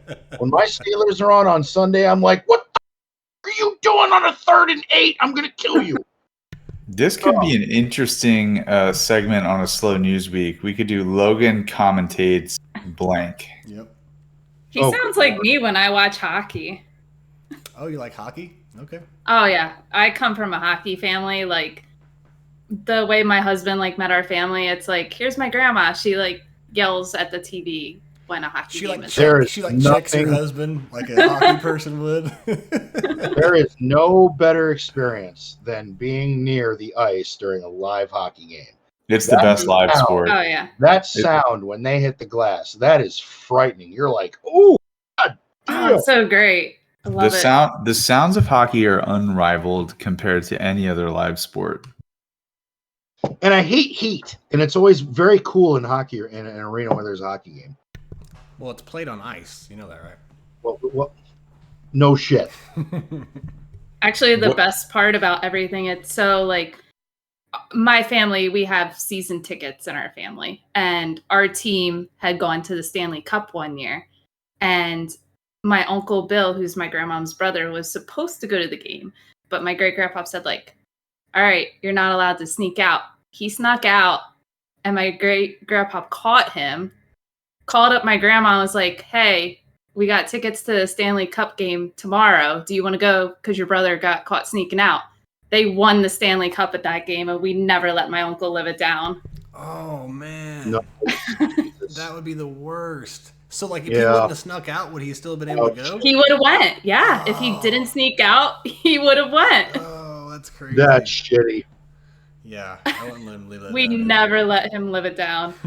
He always tells us, he's like, if our team's going to the Stanley Cup, like, I'm taking those tickets. And we're like, okay, you probably deserve it. I would have drugged my grandma or somebody and took him. Like, if the Chiefs, if I could go to the Super Bowl of the Chiefs, I would have. Sorry, Grandma. Take this coffee. Don't ask any questions. Just drink it. All right, what else we got? So we're almost done. We're about 3 hour mark, so we got to move on here. Which one of your tunes would you say is modded the best? What is the mod set, and what stats are you most proud of in that tune? So I'm just going to say I don't really have anything I'm proud of. I suck at mods. My stuff's mediocre, so I'll let you guys answer that. Follow mod compliance. Yeah, this is the question that really made me kind of sit back and go, God damn, that I got to think on that one for a little while. And is it a speed set? Is it an offense set? Is it a crit damage set? So, well, I guess first, which one of your tunes are you the most proud of? Like Avant, would you say it's like your Han or something? So Han is not my like top priority, but I pride myself on how fast my Han is. So what one's modded the best for you? I don't know how you can determine what's modded the best. I guess just whatever you put your... Yeah, I mean, that question could be taken a lot of different ways. I also like... In true Avant fashion, let me flip the question a little bit. The tune that I want to mod better is my Rey. I would like to mod her for offense instead of the way I have her currently modded, so that she can really slap. Thanks for turning the question into the question that it wasn't what it wasn't. Of course. Happy to help. Logan, what about you, man? You said you had some thought about it? Yeah, it did. It made me think. Like, I would say the one tune that I feel that I have modded the best would be my Lord Vader. He's got outstanding health, outstanding protection. My speed is at 570. Other tunes of note, I mean, my Mara Jade is 352. I think that's outstanding speed for her. My Echo for Bad Batch is above the 350s in speed. That's exactly where you want them. I mean, what I would like to improve on is my Qui-Gon team. Now that set 10 is hit, and I actually have a fairly decent Qui-Gon Jinn Omicron, I'd kind of like to shift some focus on some of those Jedi and make the team a little more efficient for GAC. Kate? I mean, question's kind of hard to answer because, like, so I have Yeah. mod compliance I need to follow. So my Yeah. teams are modded how my guild wants them. So I don't really get much of a say, and I don't do the whole switch mod loadouts for GAC. Like, they are what they are. They're staying. Like, I'm not messing with them. But I guess the mod, like, that I'm most proud of, like, specific mod, is I have a plus 29 speed mod. Ooh, damn. That's a speed set. So Damn. That's a good one. Yeah. that's the one I'm most proud of. And it wasn't rerolled because it was before rerolls were a thing. And who do you have that on? Bosk. Moss? Yeah. Okay. All right. Anyone else want to add to it? All right. No, I again, I mean, I like the question. I just think it's, again, for different, different players, different priorities, and it's yeah, you can have somebody you're really proud of, but are your best mod, like, people put their best mods on, I would think, not where they want them, but on teams that are going to be more efficient in whatever mode of the game they like to play.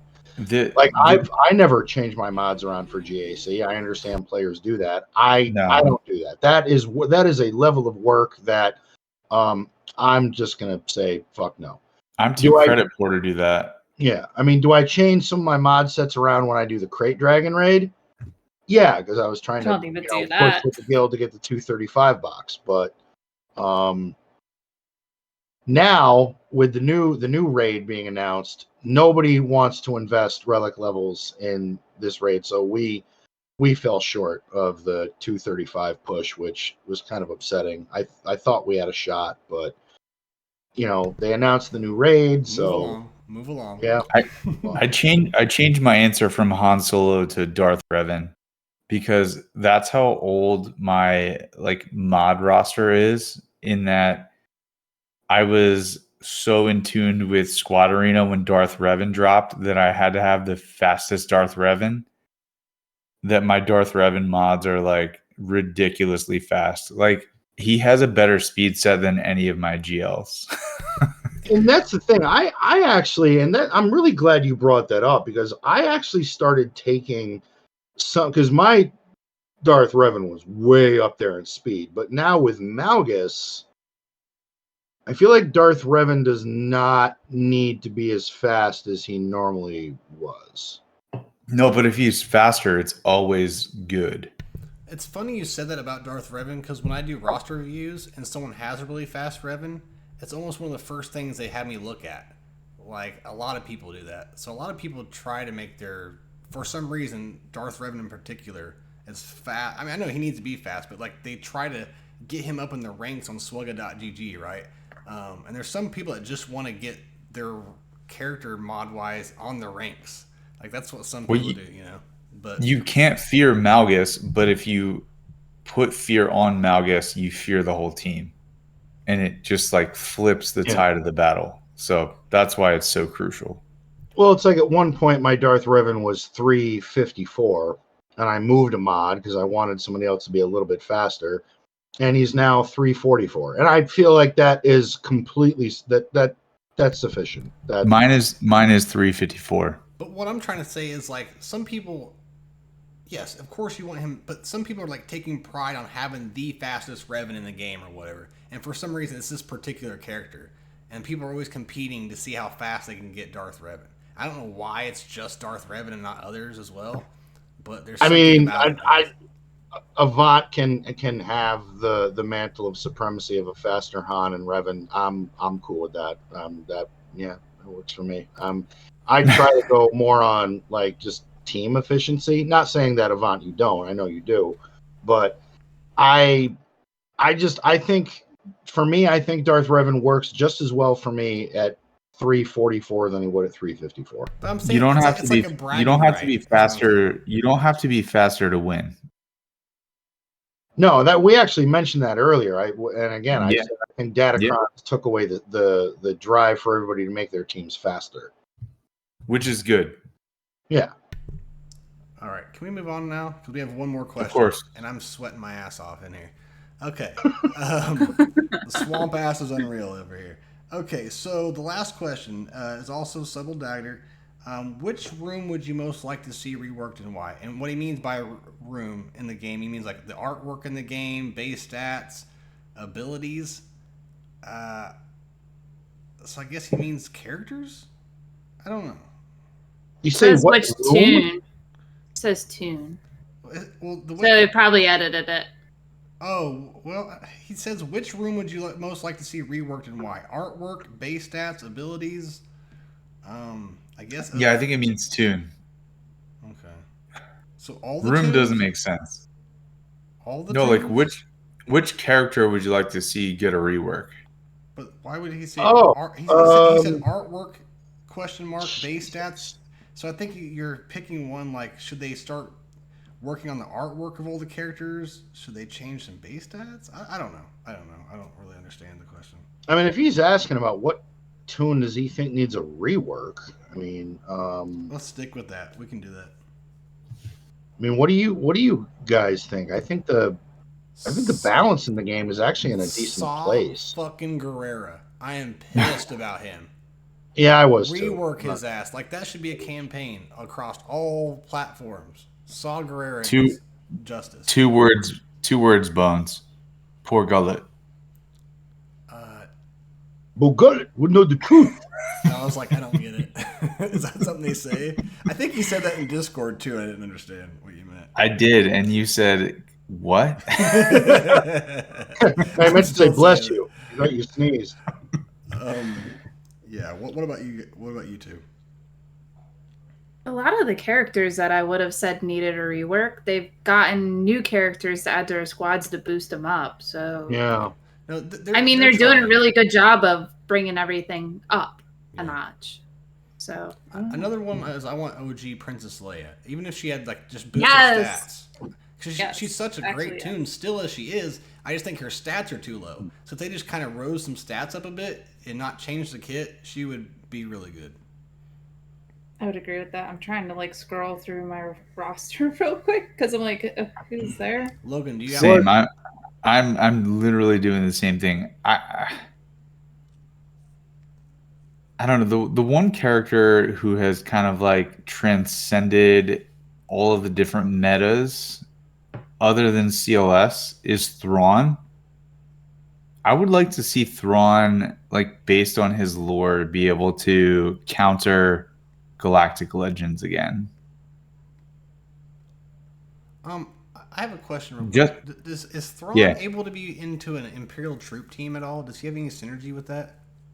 He's Empire, but he's not a trooper. No, there's no synergy there. It'd be cool. I mean, you could bring him in just because he's a great plug and play because of Fracture and his kit. But he needs an actual place to go, and hopefully they give that to him because they reworked his. So hopefully, honestly, I don't mind having the plug and play character. Like, no, I don't. Yeah. I like it. Yeah, for Thrawn, Gideon, I feel like, yeah. Gideon and Thrawn, I feel like are those two perfect characters that have very specific kits that can work in very many different scenarios. I like characters like that. Yeah. So I don't want to change that. It gives you options. Yeah. It's like Hondo. How many different teams can you put Hondo in where that would be very effective? But aren't you using Thrawn less than you ever have? Or is it just me? No. What are you using him for? Because I don't even use him. Sometimes my Lord Vader squad. Sometimes I use him every GAC, either on defense or offense. That's very vague. No, but he's never left on the bench. He's always used. Huh.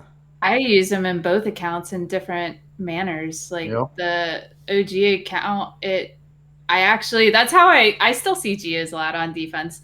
So I'll have to use my Treya for other stuff. So I actually go in with Vader, Thrawn, and Watt. Sometimes Watt, sometimes not, depending what I did. And then I would throw in Royal Guard. So I use them like that. They're not really the way you're probably supposed to use them, but Okay. Gets the job done. No, that No, team comp makes sense though. That'll get something done if the scenario presents itself. Yeah. Yeah, Yeah. because I also have the Omicron on Treya, and I'm like, I'm not going to use Treya on Geos. I got other stuff I got to take out that Exactly. Yep. I would rather use it on, so I just makeshift that squad, and it works for me. Okay, so Yeah. Works for me and my roster. for Geos, you use Vader, Watt, and Thrawn. I've never tried that. That's why Yeah, I'm but asking. if I don't have Watt, because I mean I have C, so if I use C and Watt together, I'll throw in Royal Guard, so it's like just a tank there, or like another like an auto taunt to be in that squad, just so Vader's not getting hit first. Okay. Yeah. But usually, since I have my Thrawn so fast, I do the turn meter swap to Vader, and then go into Merciless, and you're usually pretty good. Okay. Interesting. Yeah, Thrawn is actually a character I've considered bringing to Relic 8 just also for his ship. He's just such an old, like to this day, as old as he is, he's still an all around good character. Yeah, Yeah. I love the resurgence of this ship with Iden and Second Sister. It's pretty cool. So did you say what you want to rework, Logan? I just I kind of want to go with what Kate said. The fact that they're adding tunes and datacrons, and it's like every 4 months teams that you thought were absolute train wrecks are now doing some work. So I feel where the game is now, you don't need reworks. I think now it's a question of what do your mods look like, what are your data, I mean, like the last set 9 with the 15-15, I mean, that makes any team more durable. So I think the days of reworks are done. I think reworks are datacrons. Well, temporary ones. Well, yeah, but again, what did Crumb say? What it's the mileage you put into them. But if I was compelled to make a choice, I feel like Mon Mothma's rebel fighters have kind of fallen out of favor, and I don't know. I just think it's a really badass team to use a bunch of Rogue One and Mon Mothma and other stuff and Kyle Katarn, and I don't know. I feel Mon Mothma needs a rework. Or, Maybe My be a little solo more Jabba potent. cleanup, though. or just rework No, Saw I know. Gerrera and give us another similar team. And it does. That sucks because I'm ready for Jedi Knight Cal, and my Saw Gerrera is at Gear 12, and I said this in Discord. That's probably where he's gonna fucking stay, Dude, which sucks because it's Forrest Whitaker, and I like him. he's iconic. Everyone loves him. He's more iconic than Swolo is. I mean, come on. And Swolo is a conquest character. I know. Saw, he's but Or he's Princess just Nisa. he's I think absolute Princess garbage. Nisa is better than he is. But anyway, I mean, of the characters required for Jedi Cal, I got the ones in Relics that I felt would benefit my roster the most, which was Seer and Marin. right. Tarful, with this latest Datacron set, I'm seriously considering bringing Tarful to Relics. It's Some of those enticing. Wookiee Datacrons are not bad. I'm going to. I'm actually like really excited for Tarful. I love the Wookiees, so Yeah, me It too. isn't. I've faced it. It is an annoying team. Oh, it is yeah. durable as fuck. It is, yeah. And I'm just that's it encourages me more to go for it because the Datacrons are lower now. So I'm like, all right, I don't mind pushing it to Relic 5. And Relic Yeah. 7, I didn't like having to push all those characters to Relic 7. Then I'm like, I'm not going to use them nearly as much after this Datacron is done. Is your Zalbar in Relics? Yeah. Oh, see, my Zalbar's not in Relics either. That's why another reason why I'm kind of thinking about it, because I could bring Tarful to Relics, Zalbar to Relics, and Zalbar overall is not a bad tank to have in your roster. No. Zalbar at relic levels is thick. Yeah. I agree. I was just thinking about Tarful today about Relic, if I should Relic him or not, because I was thinking the same thing.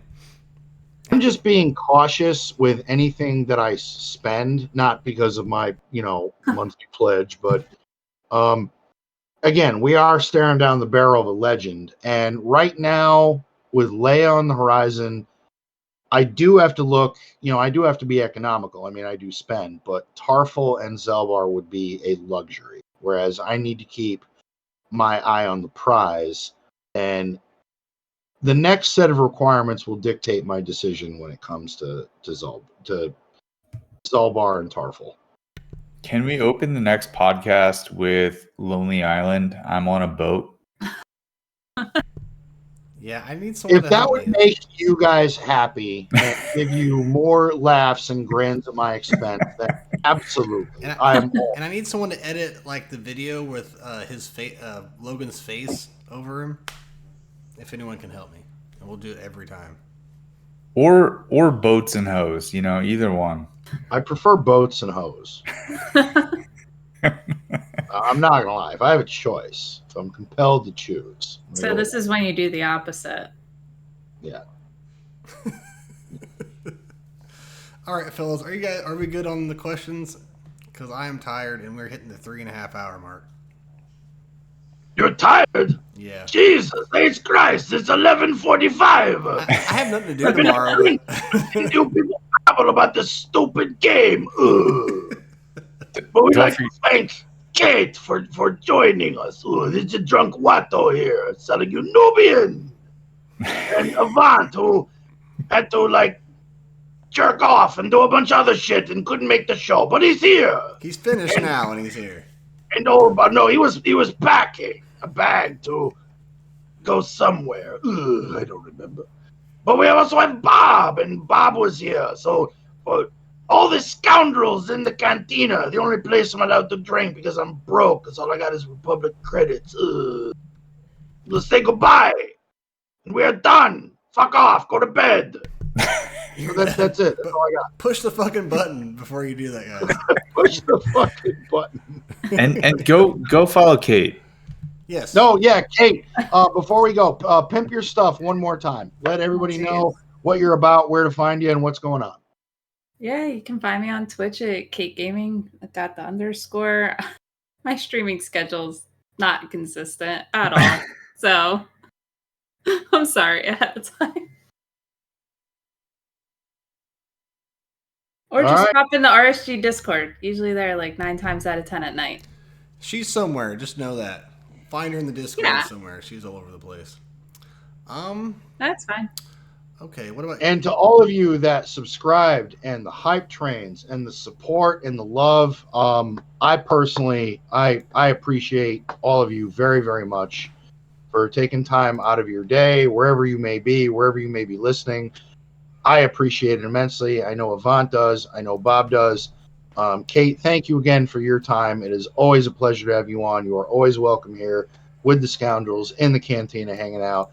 And everybody, that's all I got. Last words around the panel, and then, let's let Bob go to bed before he turns into a pumpkin. Thank y'all. What he said. Thank you guys so much. We really appreciate it. The channel's growing more and more every day. We just can't thank you guys enough, and it's always getting more and more fun. Before we do go, I want to raid somebody, if you guys don't mind. Ooh, so yes. We always forget to do that. We always got to show our fellow content creators some love. And Agreed. Who are we raiding? So he's a very good friend of mine. I keep trying to get him on the show, but his name's It's Mary J. He comes in here all the time. Cool dude. He's also doing swag. He only does it this time of night, and I always forget to rate him. So, yeah. But Kate, thank you. Kate, thank you so much for coming by as usual.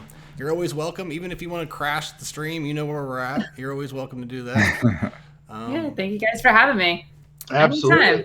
Nope, we're here every Thursday night, and stay tuned. More great fun, more good Swiggo content, more Drunk Watto, more of everything. Stay tuned, folks. All right, everybody. Peace.